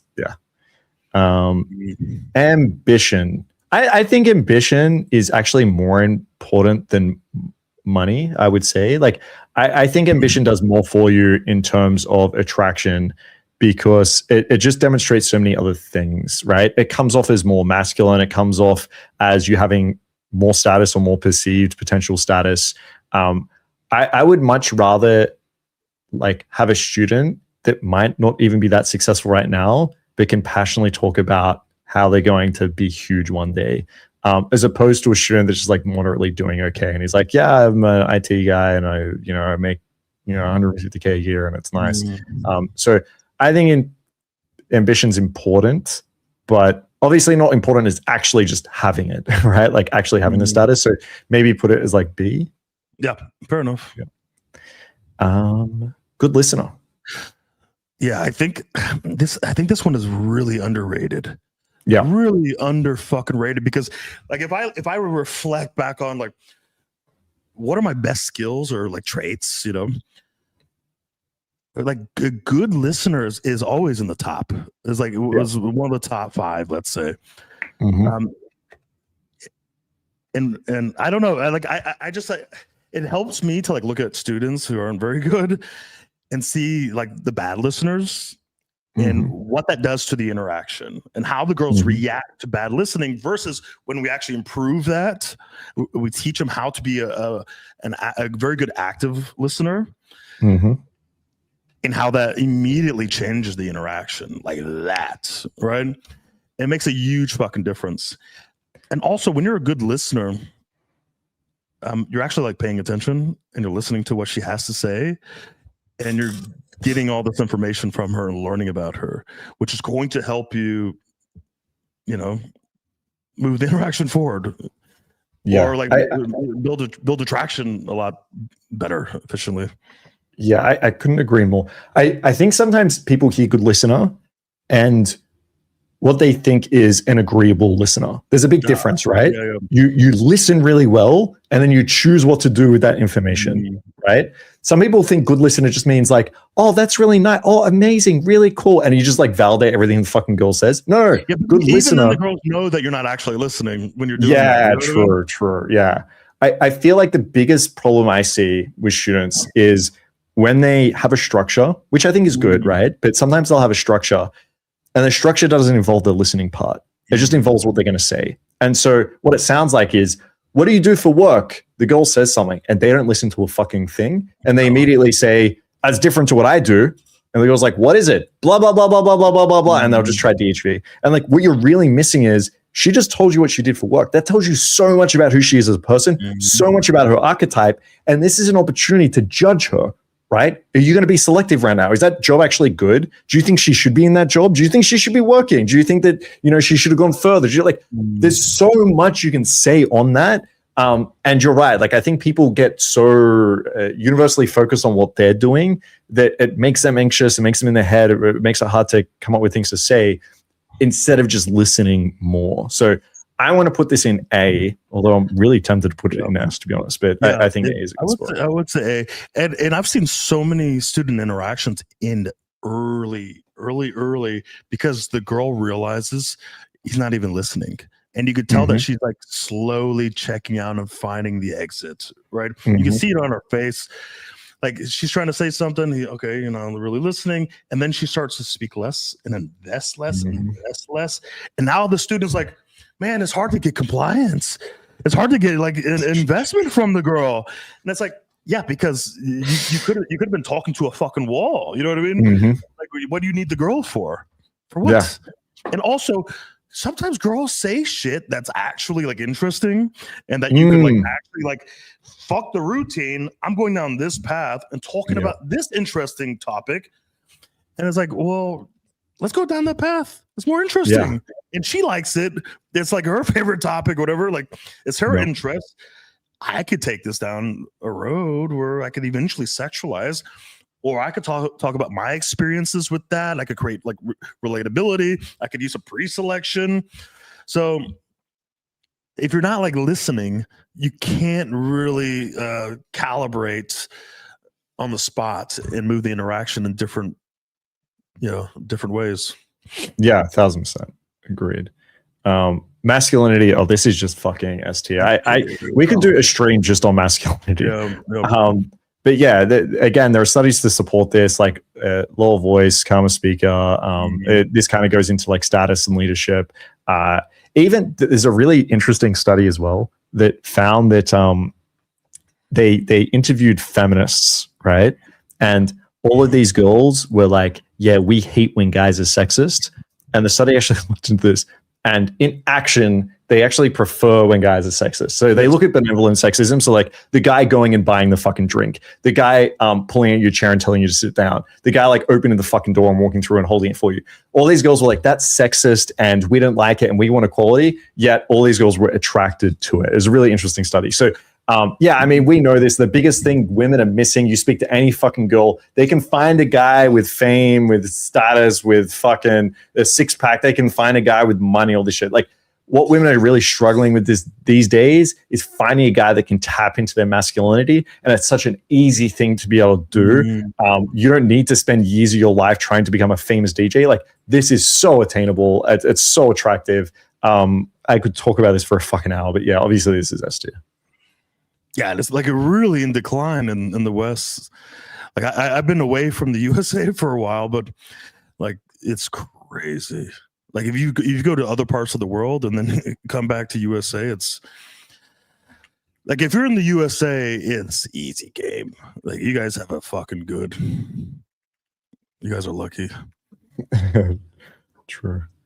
Okay, Samuel. Samuel, if masculinity is S tier, why does being flamboyant and making her chase you work? Well, being flamboyant doesn't work. If you come off as flamboyant, she's not going to be attracted. Making her chase you implies that you already have attraction and you're being selective. So I don't know what that means. Like, Samuel, do you disagree that being masculine is attractive? I don't know if it's just someone that is trying. Maybe he's okay. I know what's happening, bro. He saw disagreeable and was like, I'm going to give it a go. Yeah, I actually think being feminine works. Okay, I think the problem is people are too masculine these days. All right, let's go with, I mean, looks, that's S tier. Yeah. Like you might meet some fucking coaches that teach cold approach that might be like, looks don't matter and blah, blah, blah, and all this shit. Looks fucking matter, okay? Looks maxing is important. If, as I said, if we have a student that comes that just looks like fucking shit, the first thing we do before coaching him is like, bro, go get a haircut. Right? Look, we have our own hairdresser that we flown in last time, like legit. And yeah, we'll go. You need a new shirt. All Saints is an easy pick. Sometimes with guys, it's like you need to put on some weight, or sometimes you need to lose weight. It's more of a longer term thing.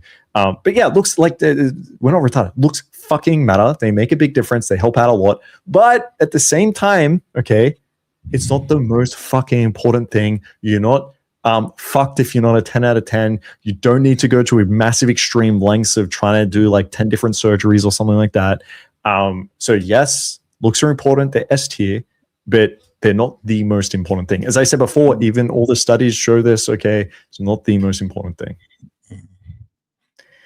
And by the way, when a girl really likes you, if you have all these other traits, okay, super fucking charming and confident, this and that, bro, you could be ugly as fuck. She's gonna look at you and tell her friends, isn't he so handsome? Isn't he so hot? And the friends will be like, yeah, exactly. She's gonna be blind as fuck. She's gonna be complete. I know this. She's gonna be completely delusional. Like I tell this story because this is so shocking to me. Like every time I think about it, but I pulled super hot girl, super fucking hot, looks like a model, perfect body, all these things. She's much, she's younger, 19, 20, 21. And I just remember like laying in bed with her after sex. She goes, why me? Why me? And I'm like, what do you mean? You're so handsome. Like you're so good looking. And like, it's just all about my looks. And like, you're just like much better looking than me. And I'm like, what the fuck are you talking about? I'm like 265 pounds, I'm balding. I didn't even do my beard. I look like fucking trap. My outfit is all, I got like K-pop stains everywhere. And she's super fucking hot. And I'm like, are you blind? Like, do you need fucking glasses? This is what I'm thinking, but I didn't say that. I'm like, yeah, it's okay, baby. Like, I thought I'd give you a chance. Like you seem like a sweet girl, but I could tell that she was actually like genuine about this. Like when she looked at me, all of a sudden, I looked like a supermodel. But when you break up with a girl, you know what happens. All of a sudden, she realizes how fucking ugly you are, and the reality starts to come in. It's like, oh, what? Why did I do that? This guy's fat as fuck. He's ugly. Dude, 1,000%. I've had this happen too. And I used to do this with women, bro. Like back when I first started gaming, I would do this where I'd meet a girl at the club and I'd fall in love and I'd be like, oh my God, this girl's perfect, blah, blah. And then I remember like looking back a year later and I was like, what the dude, this actually, oh my God. I don't know if you were there or if this was before, but when we were in Barcelona for a boot camp, there was a girl that I met in Sydney years before, like when I first started game. And I met her twice at the club. I tried making out with her. She rejected me. And I was like, dude, this girl is so perfect. Oh my God. I did the whole pedestal thing. Then years later, like I'm coaching in Barcelona. I'm walking along the street at the end of the night. And I'm like, is that the girl? She looks at me. She's like, you look familiar. And I'm like, we met years ago in City. I end up gaming this girl, pull her, fuck her, tag in one of my students. He fucks her. And this girl's now in my DMs, like begging to meet me again. And I was like, meh. Like, I don't give a fuck. Like, my perception of her before was like 10 out of 10, whole girl. Like, she's attractive, right? But like, I built her up so much in my head. And then I look back, I'm like, yeah, I mean, she's hot, but like, who gives a fuck? And women do this shit, right? Like, as soon as you're able to build these emotions, you're a 10 out of 10. Now, Samuel is being, okay, this is the last time I'm answering Samuel. Samuel, you need to join the mastermind, bro. What? He said, he's avoiding if she can be blind, if she can be blind to your looks, why would looks matter at all? It's not black and white, Samuel. Okay. So Halo Effect also works. Someone said this is a reverse Halo effect. Well, this is just Halo effect, right? Like if you have really good characteristics in certain areas, you'll be perceived in others. A lot of people talk about Halo effect when it comes to looks. So if you're really good in looks, they'll perceive you as more intelligent. But it works the other way around. Like if you're got really high status, got all these other things, they'll and create like strong emotion with the girl, they'll perceive you as positive in other traits. Like not even just looks, but like girls will think you're funny as well. Like I would say like I've got a little bit of humor going, but you know, I'm no fucking comedian. Every girl that I spend time with and have amazing sex with will tell you like, oh my God, he's so funny. And I'm like, not really at all, but like there'll be the Halo effect there. So yeah, it definitely works both ways. Intelligence.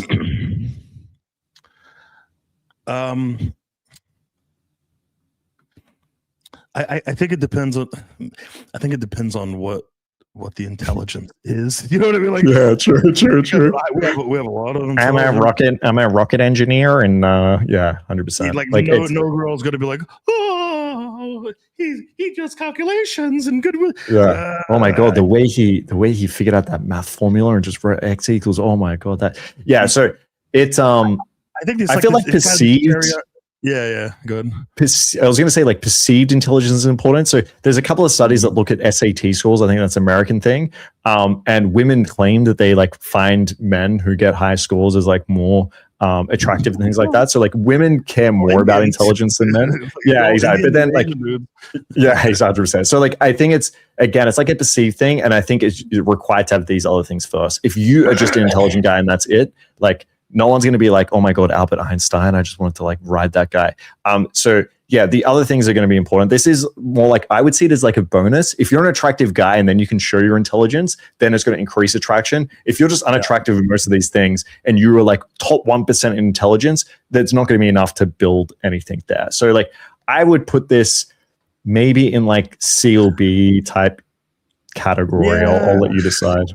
I don't know, because I think if you're high in social awareness, high in social intelligence, high confidence, high assertiveness, maybe you're experienced in life in general, you're well traveled. What else? There's you understand her. Let's say we put those together. I mean, I think to her, you're highly intelligent. You know what exactly. I mean? Exactly. Yeah. It's like perceived intelligence. Yeah, you're right. Like if you have these other traits, they're going to perceive it. Like I don't know anything about fucking rockets. I barely know how to like use my phone. It took me a long time to hook up this microphone, and like that's why I'm using the laptop. So, like I don't know. I think girls would perceive us as much more intelligent than we actually are. And I think, and there's like small things that, we think about intelligence as like huge IQ score. It might just be threshold things. Like there was a study that looked at just being able to spell things correctly in your bio and in messages. And you've spoken about this for a long time of just having like proficient grammar and spelling in your text messages. A lot of girls will comment on that and be like, it's really hot. Now, you might hear this and be like, that's not intelligence. That's just not being retarded. But not being retarded is really fucking important. And so like having, yeah, exactly. Like being able to have like a little bit more extensive vocabulary, being able to maybe understand a little bit of like geopolitics or like culture, things like this. I think that adds to intelligence. So I'd sit this maybe similar to like money, fashion, caring. I think it's somewhat important. I think guys have to realize that like the bar is kind of low in a lot of these areas. Like you don't have to be Einstein, you don't have to be, I don't know, clever in looks, you know what I mean? Yeah. If you're just not socially retarded and you're just like average socially aware, you're already more socially aware than the majority of guys, a lot of women. If you're like a decent listener, you're already better than majority of guys. So like it just improving a little bit in all of these is going to help you quite a bit, because a lot of guys will think this is like unattainable for them. Yeah, like true. Reach, like I have to get fame, like the status is over here. Like I have to know a lot about fashion. I have to make millions of dollars. I have to be a fucking rocket scientist. But no.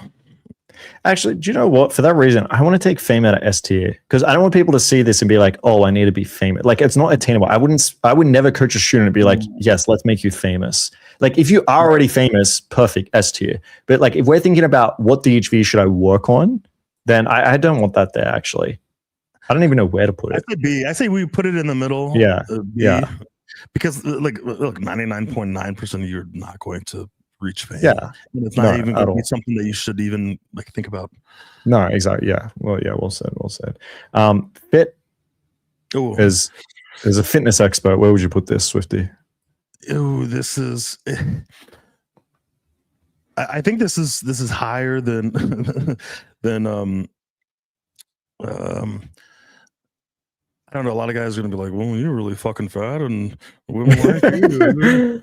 You know what I mean? They see me in Budapest, like just gaming group sets, and just women fucking love me. They're like, and it's like, see, you don't need to be fit at all. You can be 300 fucking pounds. It's like, yeah, no. Like I'm literally the only 300-pound guy that I know in the pickup community. Like in the Mastermind, there's never been a 300-pound guy. There hasn't been anyone over. I did this poll. There's been nobody over 245 in the Mastermind ever. Yeah. But the thing is, like I have a lot of those other things on point, like elite level. So it really makes up for the fitness, but also I'm very wide. I'm very big. I'm very strong. I'm not 6 feet. I'm a little under 6 feet. But I try to use that to my advantage. So instead of being, I'm fat, I'm masculine, I'm strong, I'm like a fucking, what's the axe, the fucking lumberjack. Yeah. So like, look, if I have the beard, so if I approach a girl and I have like strong fucking eye contact, I'm a little bit aggressive, a little bit dominant, they're going to look past the fatness and they're just going to see mass. Okay. They're going to see strength. So I kind of mask the fat quite a bit with really, really good game and other traits. But a lot of guys are not going to necessarily be able to do that at 300 pounds. So I would highly recommend not being fat or not being super skinny. Exactly. That's the other thing. So I think super skinny is far worse than being fat. I'd rather be fat than super skinny. Yeah. You want the girl to think that she could beat you up, right? Yeah. Every other guy in the bar can whoop your ass. Yeah. I went to Ukraine. By the way, when I went to Ukraine for the first time, it's just a land of hot models. Okay, just nonstop. I was having model-looking women coming over every single day, and they would come over, lay on my belly, okay, and I was like 310 pounds at the time, and they would rub it and be like, "I love this. This is like True. this is what a man should have," and they would just rub it. They're like, "This is the best. I don't like these skinny guys, and they're like, 105 pounds, they're super hot." And I'm like, why am I going to lose weight? Like I was hitting the gym and everything. Like, why am I doing that? Yeah. And so the other thing to keep in mind is will look at this as masculine, right? Yeah. Unless you walk around like, oh, I'm a fat guy. You have like low confidence. You're not really carrying yourself. If you're not very masculine. So anyway, you should be fit. And also you don't need to be like. Yeah, but you also don't need to be like a bodybuilder. Sometimes I see guys that they have this like aspiration to be this huge, muscly, just like ripped fucking guy. Like you don't need to be like that. Like men, it seems like find that really attractive. Men seem to care about weight. Most girls, when you show them like ripped bodybuilders and shit, it kind of just like it's a bit much, or it's a bit gross, or it's what women like is just athletic body. Right, like not too high body fat percentage, enough that you look strong and masculine, but you don't need it to again go to this like 1% degree of looking like I don't know who the famous bodybuilders are now, but looking like that. So yeah, just being fit. I had some students, on day one that were jacked as fuck, huge. They were getting demolished by women, and like the women were treating them like, oh, hey, buddy. And he's like fucking 6'5", just super jacked. Like every man is afraid of him, like walking out of the way. But women are like, hey, buddy, look at you. Yeah, and it's exactly. like, you need other traits. You need really good game. Social skills. Ah, shit. Okay. So I mean, similar to social awareness, I don't even know what social skills kind of means in this context. I mean, it's fine. We can just put it social skills, social awareness. The same thing. Yeah. Mysterious. So this is the idea of selectivity as well. So that's going to be pretty similar. It also adds a little bit more than being selective, but it allows a girl to chase and be a little bit more intrigued. So very similar to selectivity. Absolutely. I remember one time I had a girl, Latina. Yeah. And I was like specifically at the time working on being mysterious, whatever that meant to me, like back in the day during my journey. And I remember the girl jumps on my fucking dick, on my lap out of nowhere. And she yells, "Oh my God, you're so mysterious." And she starts like grinding. I'm like, she said I'm mysterious. I did it. Like, I fucking did it. This is a long time ago. I was like, I did it. She said I'm mysterious. I thought it was hilarious that she actually verbalized that I was mysterious. But mysterious is super important, but also is very hard to maintain over years. Like you have a girlfriend and like year 4, year 5. That's very difficult. So that's why you need to have the mystery early on and try to extend that for as long as possible. If you have no mystery, you give everything away. There's very little about you that's interesting. It's bro, very what I still do? Year 4, yeah. Bro, do you know what I still do with my girlfriend, man? I'm always ordering shit off Amazon, right? Like I basically don't order anything unless it's from Amazon. So like I get packages coming all the time. Bro, I just realized I do this subconsciously. I didn't even think about it.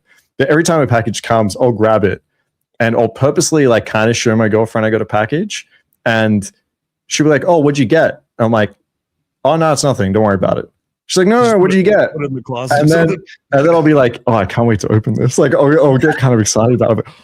She's like, what? I'm like, oh, nothing. No, don't worry about it. She's like, you always just tell me what you got. Like, she gets so triggered every time. And I'm like, bro, that's how I use my mystery. It's like, you don't know what fucking Amazon.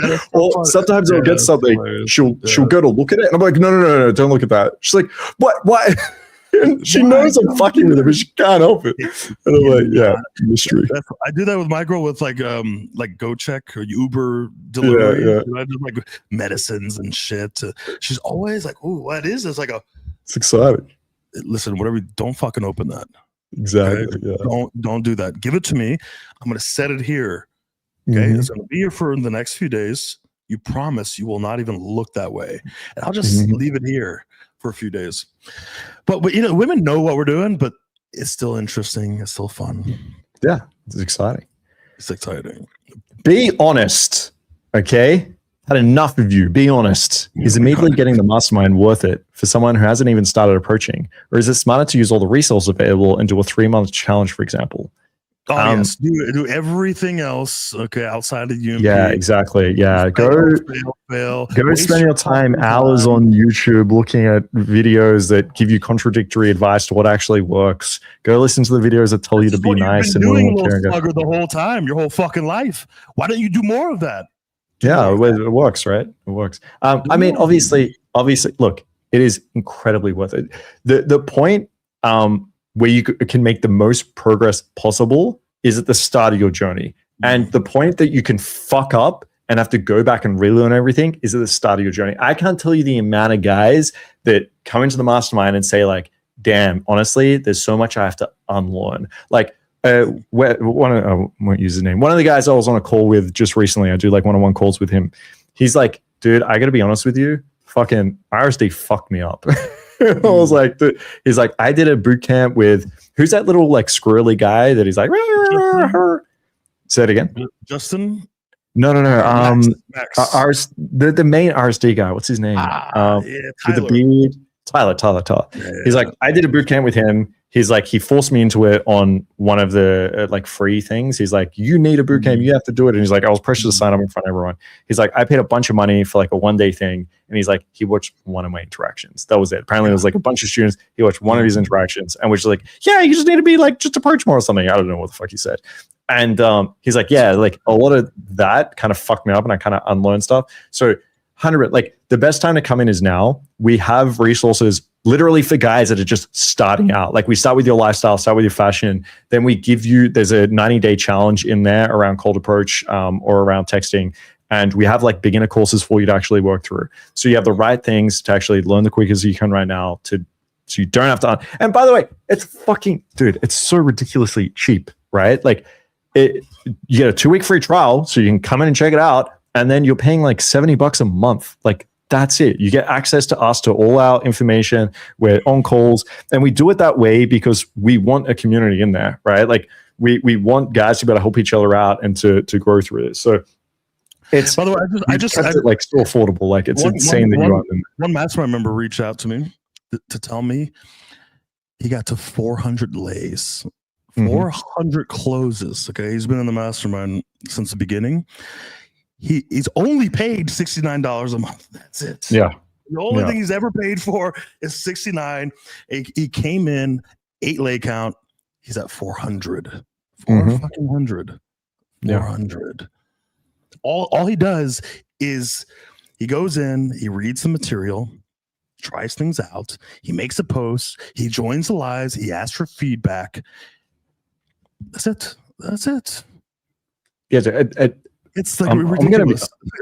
Okay, you want me to be honest? I'm going to be honest. This comment pisses me the fuck off. I'm so sorry. It annoys me because if I could go back in my journey when I was going out by myself every single fucking night with so much AA, no idea what to do, I had to create my own fucking structure. I had to figure out all this shit myself. It took me years to be able to get to a place where I was like good and was able to excel. Like, holy fuck.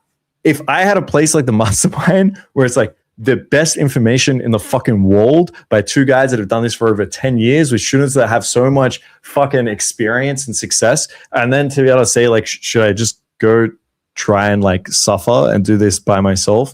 Like, Jesus. Okay. Sorry. That's my honest opinion. All right. Just being in the Mastermind, motherfucker, S tier. Okay. Right. It's so funny. We spoke about this last stream, but in Poland, there are girls that are like, if a guy's, she doesn't hate in the Mastermind. She's like a UMP guy. I know he's going to be good, right? Like that's the type. And I have like friends that will, the equivalent, I guess, in normal life is, do you have any friends? Like you seem like an awesome guy. Do you have any friends for my friend or for me? The girls will they won't say friend. They'll be like, do you have any UMP guys? UMP guys. Yeah, exactly. So yes, Mastermind member. If you are in Poland, okay. A 9 out of 10 Polish girl with big, beautiful fake titties hit me up. she's looking for some Mastermind members, okay? Because I left months ago and I'm probably not going to come back for a long time.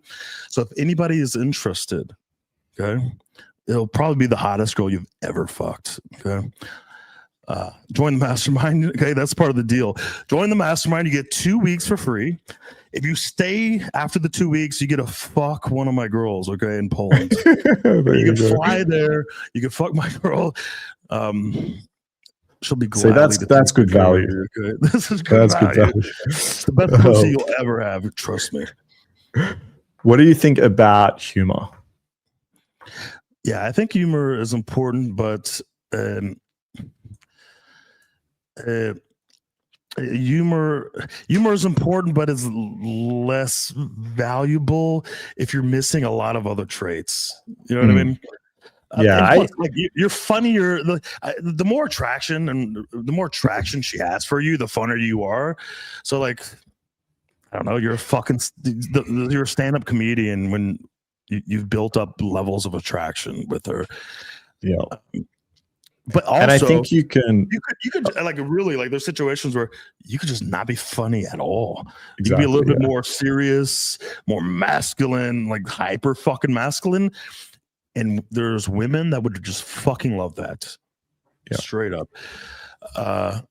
So sometimes humor can get in the way, right? Like this is my problem is I tried to be funny for a long time, or enjoyed being funny, and it just never went anywhere. And it was hard to see he was like masculine and serious. So I think like sometimes humor can be really good because there's a sign of like social awareness, social skills, intelligence. And like sometimes you bring up some like callback shit or you're like making fun of the girls or something. Like again, it could be a really nice tool to demonstrate a lot of other things. But if I could make someone a stand-up comedian, I don't think they're getting laid that much more or it's going to help them that much. So like this is one of those things that I would encourage guys. Sure, you could come up with some pre-scripted things that are funny. Like maybe you're running routines and it's like as you tell your story or as you get into this, there might be a line that is like humorous that you might want to add in that. That's fine. But I would not like encourage guys, okay, listen, you need to go do some stand-up classes. You need to watch a bunch of like funny clips or videos and learn to, because most of the guys that I see really lean on humor is it just turns platonic and they spend too much time doing this and they don't appear masculine. Do you know how I balance that out? My humor is offensive or provocative. So like it's disagreeable or it's like roasting the girl or it's sexual in nature or it's like an opinion or it's a joke that's a little bit more maybe shocking or provocative. So I try not like there's no like knock jokes or like why did the chicken cross the road? You know what I mean? Like all that shit is like fucking like I would make jokes like that. Like just I don't know, girls just wouldn't find that very funny. So I try when I'm funny, I try to make it kind of I don't know how to put it. If it shows some like social intelligence, social awareness within the interaction, then I'll use it, but it has to be like kind of like it has to spike emotions. I don't know, because I think it's a lot more congruent with the fuckboy image and masculinity. Let's say if you're like kind of goofy and I don't know, it's like slapstick funny. It kind of tarnishes the whole like masculinity quite a bit. Agreed. Understanding this is straight up here. Understanding her psychology to be. Yeah, this is S tier. Like this goes down to that research that was saying, okay, we identified one thing builds attraction more than anything else, and it's like this unique attraction you have with certain people that is hard to describe, but we think it's got something to do with like emotional understanding her. This is what this is, right? Like the thing is, it's understanding archetypes basically. So what they found in the literature is, okay, there's one girl that really likes this other guy. And that guy doesn't seem to be liked by many other people especially. But this girl really likes him. Why is that? Well, it might be because she's a bit of a brat and this guy is just a fucking asshole. It might be that this girl's a man-hater and she has huge trust issues and this guy makes her feel really warm and comfortable within that space. It might be that this girl loves a lumberjack archetype, like the big guy, like these European girls that are like, I love your belly, like blah, blah. maybe, that's what they're finding. So like the more you're able to understand what she's into and understand her psychology and you understand her archetype, that is going to build this unique attraction that's not going to be so unique. Now, every girl is going to feel that, not just because it's an accident you guys happen to match up. So understanding her psychology is probably one out of the two biggest DHVs that you can use, because every girl will tell you when they really fucking like a guy and they feel that chemistry, they feel understood. This guy gets me. So this is, I want to put this here. And guess what? It's not only that. She goes, only you ever understood me. Like only you understood my emotions. Only you. My exes never did. They're fucking idiots. They never got me. Even my friends don't even get me. My family, like I'm like very close to my family, but they don't even get me. So it's like you and her on an island. Okay, just like with the Ukrainian girl that was like messaging me, and she's like getting married soon. It's like I have to go back to you 3 years later after, because only you get me. Like there's a side of me you only you understand, right? And that's like that's the most powerful thing. Like, how can a girl like leave you? She's leaving the only man who's ever genuinely understood her deeply. So not gonna happen. But imagine this. You don't just understand, like in the study, it was like kind of like random, like that guy happened to like connect with this girl and understand this one, and they had that, but maybe the other girls didn't really like him. Just imagine if you just understood like 80% of women, like different archetypes of women, like this archetype, that archetype, this archetype, that archetype. Can you imagine that? Can you imagine that? Straight. You just have majority of women just fucking, they love you. They fucking worship you. They're chasing you. They need you. They're never going to leave.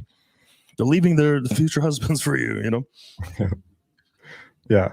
It's that fucking powerful. I got fucking Samuel got me again. Okay. I'm so sorry, Samuel. No. If humor isn't that important, why do so many studies find it listed as an attractive trait and women, once again, right? Just because it's C doesn't mean it's not attractive, right? If you're able to make a girl laugh and build that emotion, it's probably going to be a good thing. If you focus on humor and try to be the funny guy, it's probably going to be bad. And a lot of time, the studies will kind of demonstrate that if you have humor, one of the reasons it's more intelligent is because of the emotive experience, as opposed to a girl just seeing a comedian up on stage and being like, that guy's funny, I really want to fuck him. So Samuel, you need, without sounding offensive, you need our help. Get in the mastermind. Sexual authority. This is number 2. Fucking S tier. This is number 2. I mean, again, women can find almost anything on this list. What they can't find are these 2 things. This is incredibly unique, that is easily obtainable. If a woman can find a guy that has sexual understanding of her, and then has sexual authority, expertise, experience, she's going to be attracted. And that's funny. I didn't think I'd find anything in the literature on this Swift where it was like sexual authority is really good. Funnily enough, there's something a little bit similar to this where they talk about like sociosexuality. So it's just like how open guys are about being, having sexual partners or like being casual, right? Like they're just more open sexually. And they found that in the speed dating thing, these men were found to be more attractive. Even in speed dating studies, where most of the women are labeled as like wanting something more serious, guys who were like open sociosexually were found to be a lot more attractive at like a moderate effect size. So like, and that was just saying like, I'm just more casual. That wasn't even, I can give you 15 orgasms. I know how to tie girls up. I've learned about BDSM or Tantra. Like this was literally like the smallest little thing with an average guy in a speed dating study was found. Girls were like, I really like this. And it's like, I looked at that and I'm like, really? Just because a guy said like he is more open to something casual, like it increases attract. It's like, imagine if you actually knew what the fuck you're doing with this. And this is why, like, for those who know UMP, this is what we focus on. This is easily attainable. We can teach it to any guy. We have virgins, okay, that was able to employ these 2 things and have women say like, oh my God, I'm so fucking attracted to you and wanted to come back. So again, this could be like an hour thing that we talk about, but definitely S tier. 100%. What do you think about what I said? I'm reliving like the moment when I display a sexual authority within the interaction, the look on the girls' faces, like nothing sparks that look like that. And then it's over. Like, I have this girl. Done. Confidence. I mean, this is S tier. Obviously, yeah. So another really interesting thing, they didn't really talk about confidence that much, but they talked about open body language, and they talked about shyness. So shyness basically is equal to the level, like the effect size of looks, but in the opposite direction. So having shyness is as bad as being very ugly, right? Very bad looking. So if you come across as shy, women are just going to find this inherently unattractive. It's different the other way around. Men don't have the same reaction to women, obviously. And then open body language, like taking up space, again, huge effect size of women finding this very attractive. And this makes a lot of sense, obviously. Like all our students, when they open, the biggest variable is usually, we'll talk about in a second, going to be like how confident they feel and how much emotion they could create. So if you are comfortable, so you're able to have the open body language, you're not rushing with your voice, it's not cracking, and then there's tension. So you create a situation where you're not standing too far away, where you're being loud, there's other people looking. That is going to get the girl wet. So confidence, S tier. Easy. Self-amusing. Ooh. I mean, is RSD self-amusing, or like you? I put this as an RSD self-amusing. Okay, all right. Yeah. Because like I like my self-amusing is like, oh look, there's a group of girls here. Let me go up and troll them a little bit for my own entertainment, like a more provocative way, while not dealing myself, while teaching, and maybe something good could happen from it. I would describe what you do as giving a fuck within the interaction. Like, I'm not trying to do something, not trying to get something out of the girls, which builds maybe more curiosity or interest from the girls. I would describe what you do as socially aware trolling. Okay. Yeah. So it's, as you said, you're not trying to get anything out of the girl. It's interesting. It's like humorous. It's socially aware. It's disagreeable. And for that reason, like it works. Yeah. So self-amusing, I would describe as the RSD version, which is don't worry about what anyone thinks, or don't worry about like social skills or awareness, or any norms. And let people walk around. Yes. You.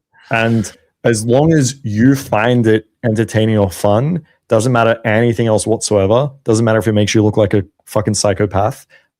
Then do it because it will be attractive.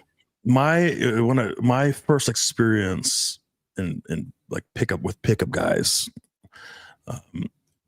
was RSD guys, wings in my town, and the first thing they did when we went out was self-amuse. And I was actually like in shock, because I didn't know anything about RSD. You know, I didn't know about anything about self-amusing. I was in shock, and I was like, "What is going on here? Why is he doing that? Like, I can't hang out with him. I can't stand near him. Like, oh, he's self-amusing. It's like it really gets him into state." And I'm like, "What state?" It's like it gets him in the state. And I'm like, "All right, bro. Like, I'm gonna go game over here. Like, just please don't come over. If you need me, like text me. Don't go over that way, okay?" I'm like, it didn't work. And then I moved to Vegas, okay, with all RSD like boot camps and shit. And all I heard as I walked by the crowd of women was them complaining about weird guys doing weird things, okay, and like saying certain things that self-amused them. Yep, it's horrible. And it made gaming harder, actually, because when you would go up and approach, they immediately thought you were, one of the other guys who came up to self-amuse. So it just made it even harder on you, yeah. So, I mean, what is this? It's fucking D. I mean, some gay-ass fucking shit. Like, it still pisses me off, and this was years ago. Yeah, dude, it's fucking annoying. Being her type. So we kind of spoke about this before. I'd probably put this in A. This might be something that happens by accident, but it could also be something that you create. So we talk about, being a good listener. What type of guy do you usually go for? What was your ex-boyfriend's like? And then you can adapt to show more of that side of your personality to her. Or like you just might happen to be her type. Maybe she like really likes artistic rock star looking dudes, and you got like you playing a band or some shit. Obviously, she's going to be like way more attracted to that. So it's A tier. But again, like you could try, show the parts of your personality that you think she'll find most attractive is another way to think about that. Last one, tonality. S still. Yeah, fucking tier. Yeah. Like I remember boot camps where all we did was say, hey guys, there's maybe 3 out of the 5 guys, just work on tonality. That's all we're going to do right now is we're going to improve your tonality in every aspect of every part of the interaction. And the guys are like, really? Well, what about this? No. Just trust us. Just get really good with tonality and have that range. Okay. Yeah. And literally, they thought that was it. They're like, okay, boot camp was over today. I got much more than I could ever imagine because girls are reacting completely different to me. Okay. There's a lot more attraction, a lot more compliance. There's more smiles, more giggles, more this, more that. So tonality, that's one thing that you could change. You could really improve on, or just even slightly sometimes. And it makes the biggest difference in your interactions. Super fucking important. This is the biggest blind spot guys have. I think like when I ask about in terms of, we're about to coach students or they're asking about boot camps and things, I'll be like, what are your sticking points? Like, what do you want to actually get help with here? So some guys will say like, I can't sexualize. I've got platonic interactions. Like, cool. Some guys will say, I'm just really shy and nervous. And, I have AA. I've got a lot of like limiting beliefs holding me back. Like they're usually pretty good at identifying this. I think what they find really hard, this is a big blind spot, is what their tonality is saying about them and what type of emotion it's creating or lack of emotion it's creating with the girl.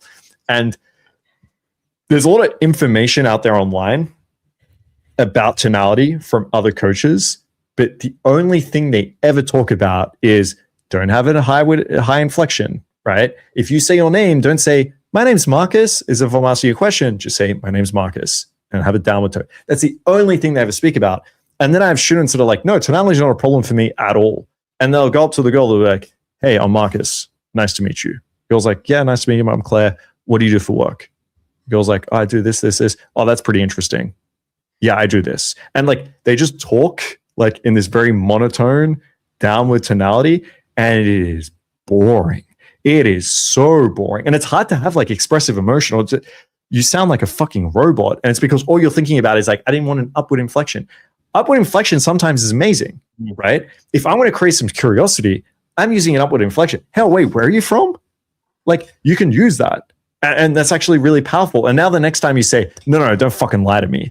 And you have the doubt. Now there's a big variation there, right? It hits a lot harder. So yeah, tonality, voice projection, ST 100%, massively important. Biggest blind spot, I'd say, or one of the biggest blind spots I'd say men have. They just don't realize what they're missing in terms of their tonality or how to fix it. So yeah, super important. 100%. All right, now we'll have a look if anyone's got any other ideas to add to the tier list. What about adding how you treat her? Example, jerk or kind? Well, I mean, we got caring and disagreeable. I think that kind of covers it. What about freedom of outcome? Another RSD one, but it worked for me. Freedom, if we're thinking about on here, then yeah, you don't want to seem needy. So I guess like selective would be one that I'd think about that, or mysterious. Freedom of outcomes, like, yeah, I think that's great. It's an important. I think sometimes when RSD teach it though, they lose a lot of what's actually important in interaction. They kind of just tell guys nothing matters. And so then I get these students that are like, I've done 5,000 approaches and I've got 500 numbers that have never replied. And I'm like, you happy with that? And they're like, well, I don't want to be outcome determinant, or I don't want to worry about the outcome. I was like, well, it just sounds like you've never had any success whatsoever, and you're just telling yourself like the outcome doesn't matter. So like there's a balance here. You need to be able to say like, this is my outcome. Like, for example, I want to be able to pull from night game, or I want to be able to close from night game, or I want to have a rotation. That's the outcome. And then like to get there, your metrics need to be behavior based. So now my metrics are going to be, well, I want to do X amount of approaches, sure. But as I go in, I want to practice my tonality. So I want my tonality to sound interesting, varied, and it should create emotion with the women. Then we can reflect on that. Did it work? Did it not? What should we change? Then it's, I want to build sexual understanding of psychology and sexual authority. How do I go about doing that? That could be behavior-based.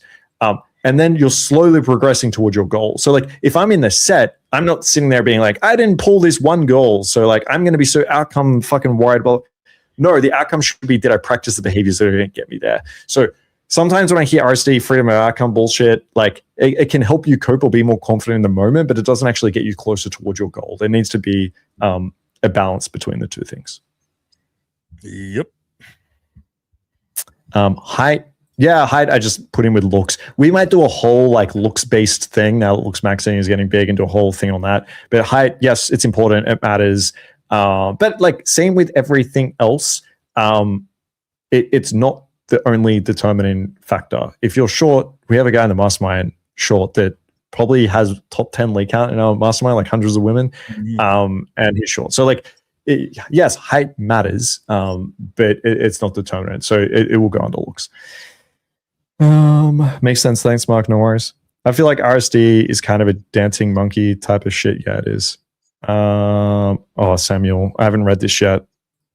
Okay, prepare myself. No nuance, black and white. Here we go. Okay. If self-amusement is being weird doesn't work, why does Marcus say emotions of withstanding social pressure works? Wouldn't self-amusement create emotions? And yeah, you're 100% right. You're so sorry. You should run around the club dancing like a monkey. Wait. Samuel, are you fucking with this?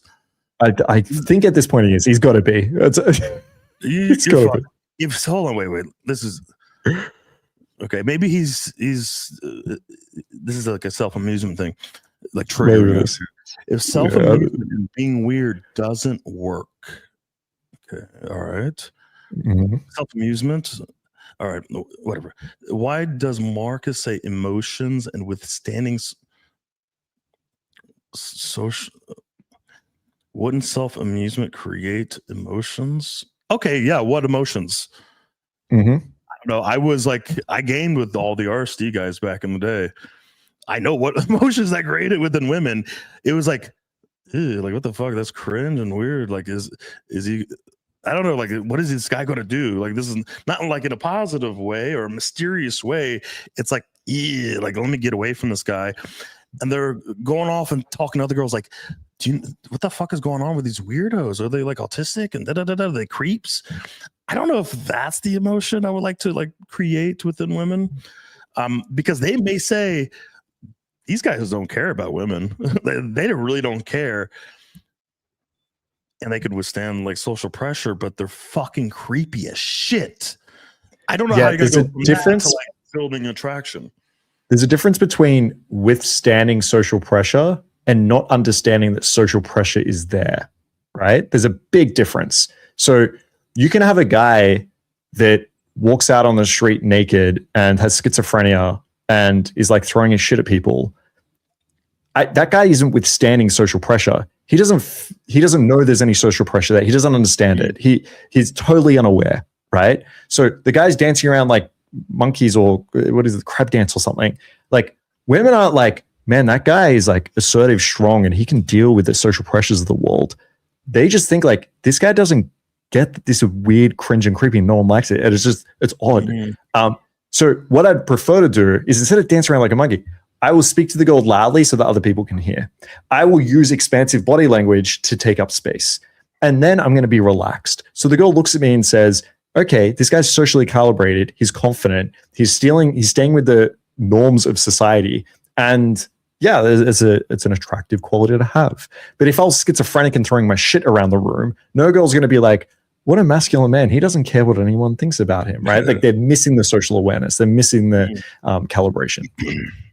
Okay, go try it, Samuel, and come back to the next stream and tell 70 times.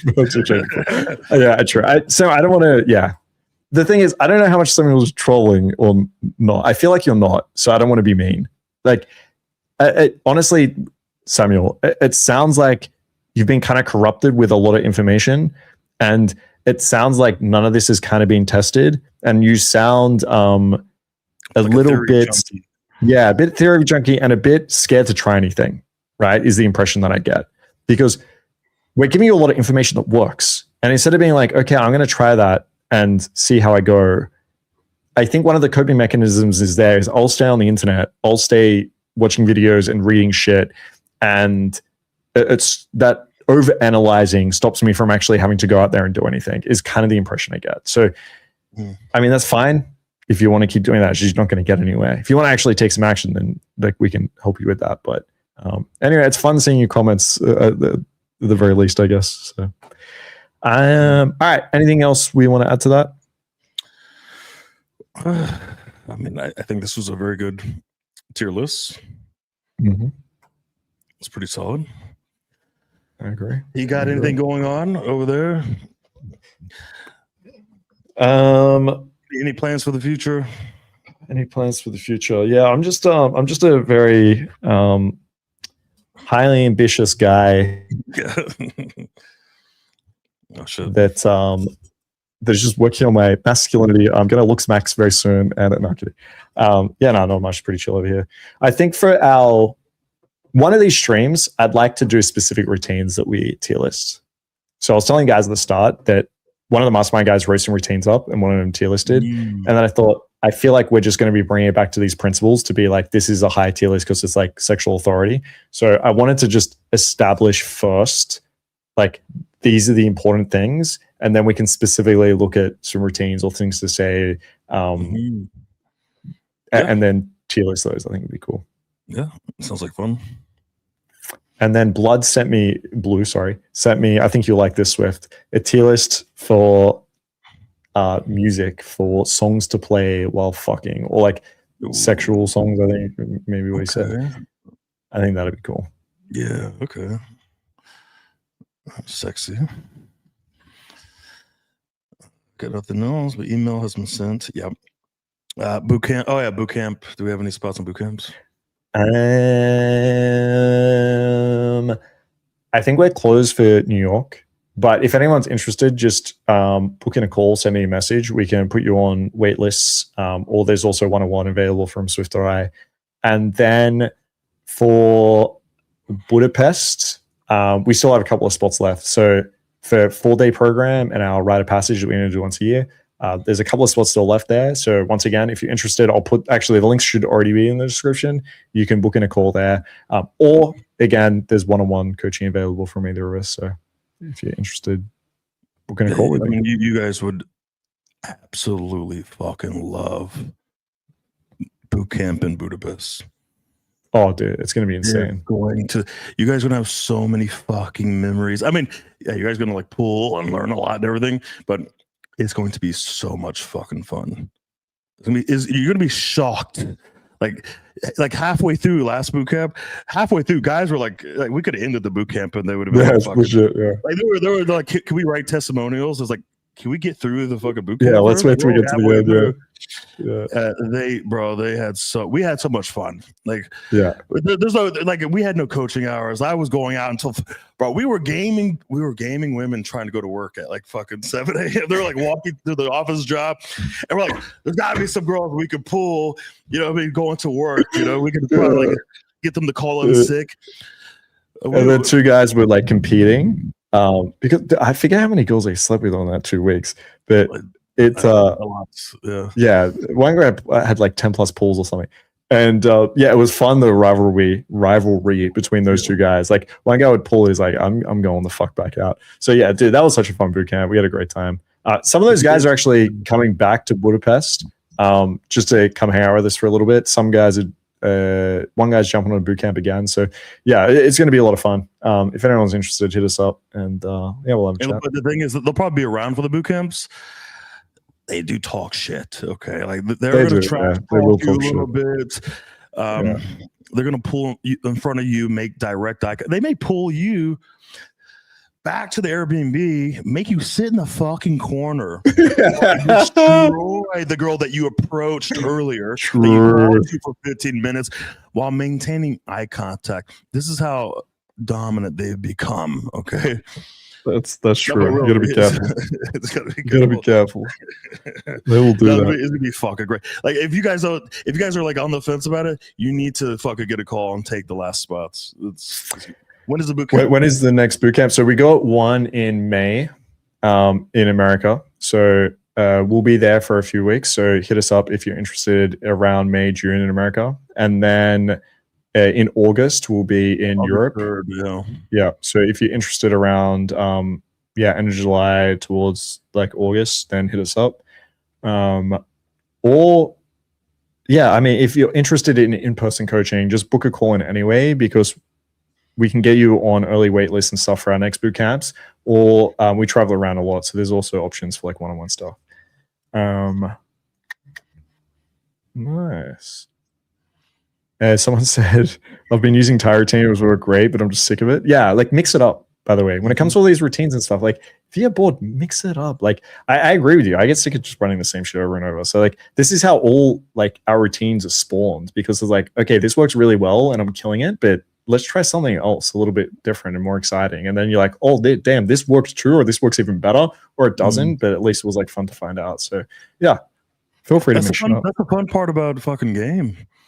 This is understanding the principles behind why the type routine works, and then creating your own routines. Because look, that routine may work even better than the type routine, right? May work better for you. So that's like the fun and exciting that we're doing that in the boot camp, the 2-week boot camp.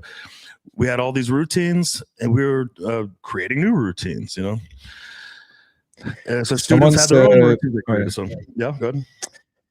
How is status A tier, not S tier? Look how many women are cheating on their boyfriends with clavicular. Yeah, you probably missed when we went through it. So like you'll probably notice like fame is B tier. So what we said is it's not about looking at one of these and saying, if I'm the best in the world at it, is it going to be attractive? Because most of these will be. It's about saying, as an average guy kind of watching this stream, which are the ones that I should like focus on and think about and try to display. And so like something like fame, if you're able to get it, obviously, like you'll just be super fucking attractive. You'll have like a huge pick of women to be able to sleep with.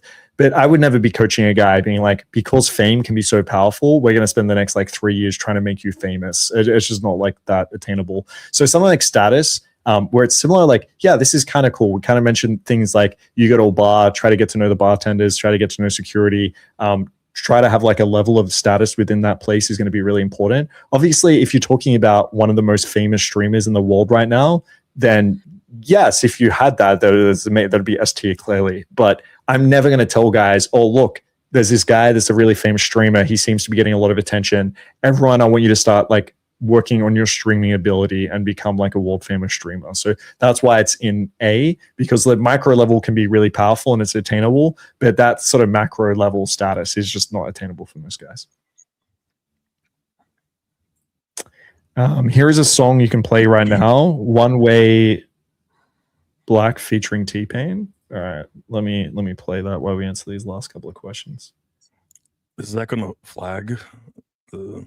Yeah, but fuck him. Okay. One Way.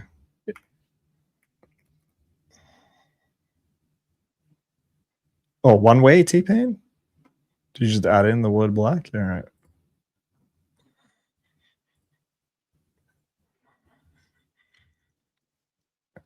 How do I share? Dude, it's so much easier sharing shit on Zoom. I don't know. It won't let me share. Unlucky. Next time we'll play it.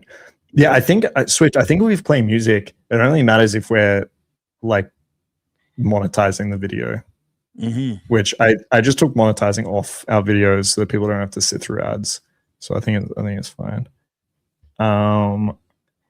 Could you pull without a routine?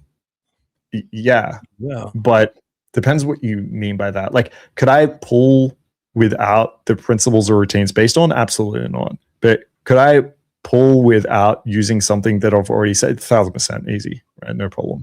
But for most students, the reason why routines are so powerful is it gives them a structure to be able to use. It gives them something where they can start listening to the goal, focus on their subcoms without worrying so much about exactly what to say. But even so, like, I don't like the idea of like necessarily like word for word routines. I just like, this is roughly what I'm going to say. This is the point I'm going to get to. This is how I'm going to display value. This is how I'm going to move it sexual. But yeah, I usually don't like the idea of a guy sitting there with like a word for word script about every little thing. You're just going to not be able to like calibrate or move that effectively. What does this say? A big one I would argue that you guys missed was archetype. Yeah, 100%. No, well, yeah, we kind of mentioned archetype. Has a way easier time pulling an attractive woman in grad school. And yeah, 100%. So we did mention, if I can pull this up again. So, I can't see that fucking screen. Okay, here we go. So for archetype, we put in here, there was one about relatability. There was one about understanding her psychology, and her type. It was the other one I put here. So that kind of covers that.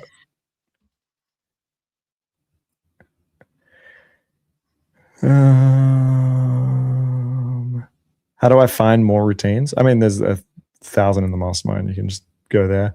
We can also help you create routines. If you jump on the calls and you say like, look, this is my job, or this is the thing, and I want help with this, we'll just help you out. All righty. Anything else, Swifty? Nope. Happy days. All right. Well, next time, I think the next tier list we'll do is on ways to get over AA, or like essentially like build confidence or deal with anxiety. Again, like most people in this fucking space are like, just go approach 1,000,000 times. But yeah, we'll help actually develop real confidence through that tier list. Okay. Perfect. All righty. I'm fucking tired. That was exhausting. I'm drained. I think it's Samuel got me with all those questions. All right. He worked us. He did. He got me. All right, guys. Thanks everyone for joining. We will we'll catch you next week. We'll probably do it Tuesday again, Monday night. Nope. I'm done. Easy. All right. Catch you then.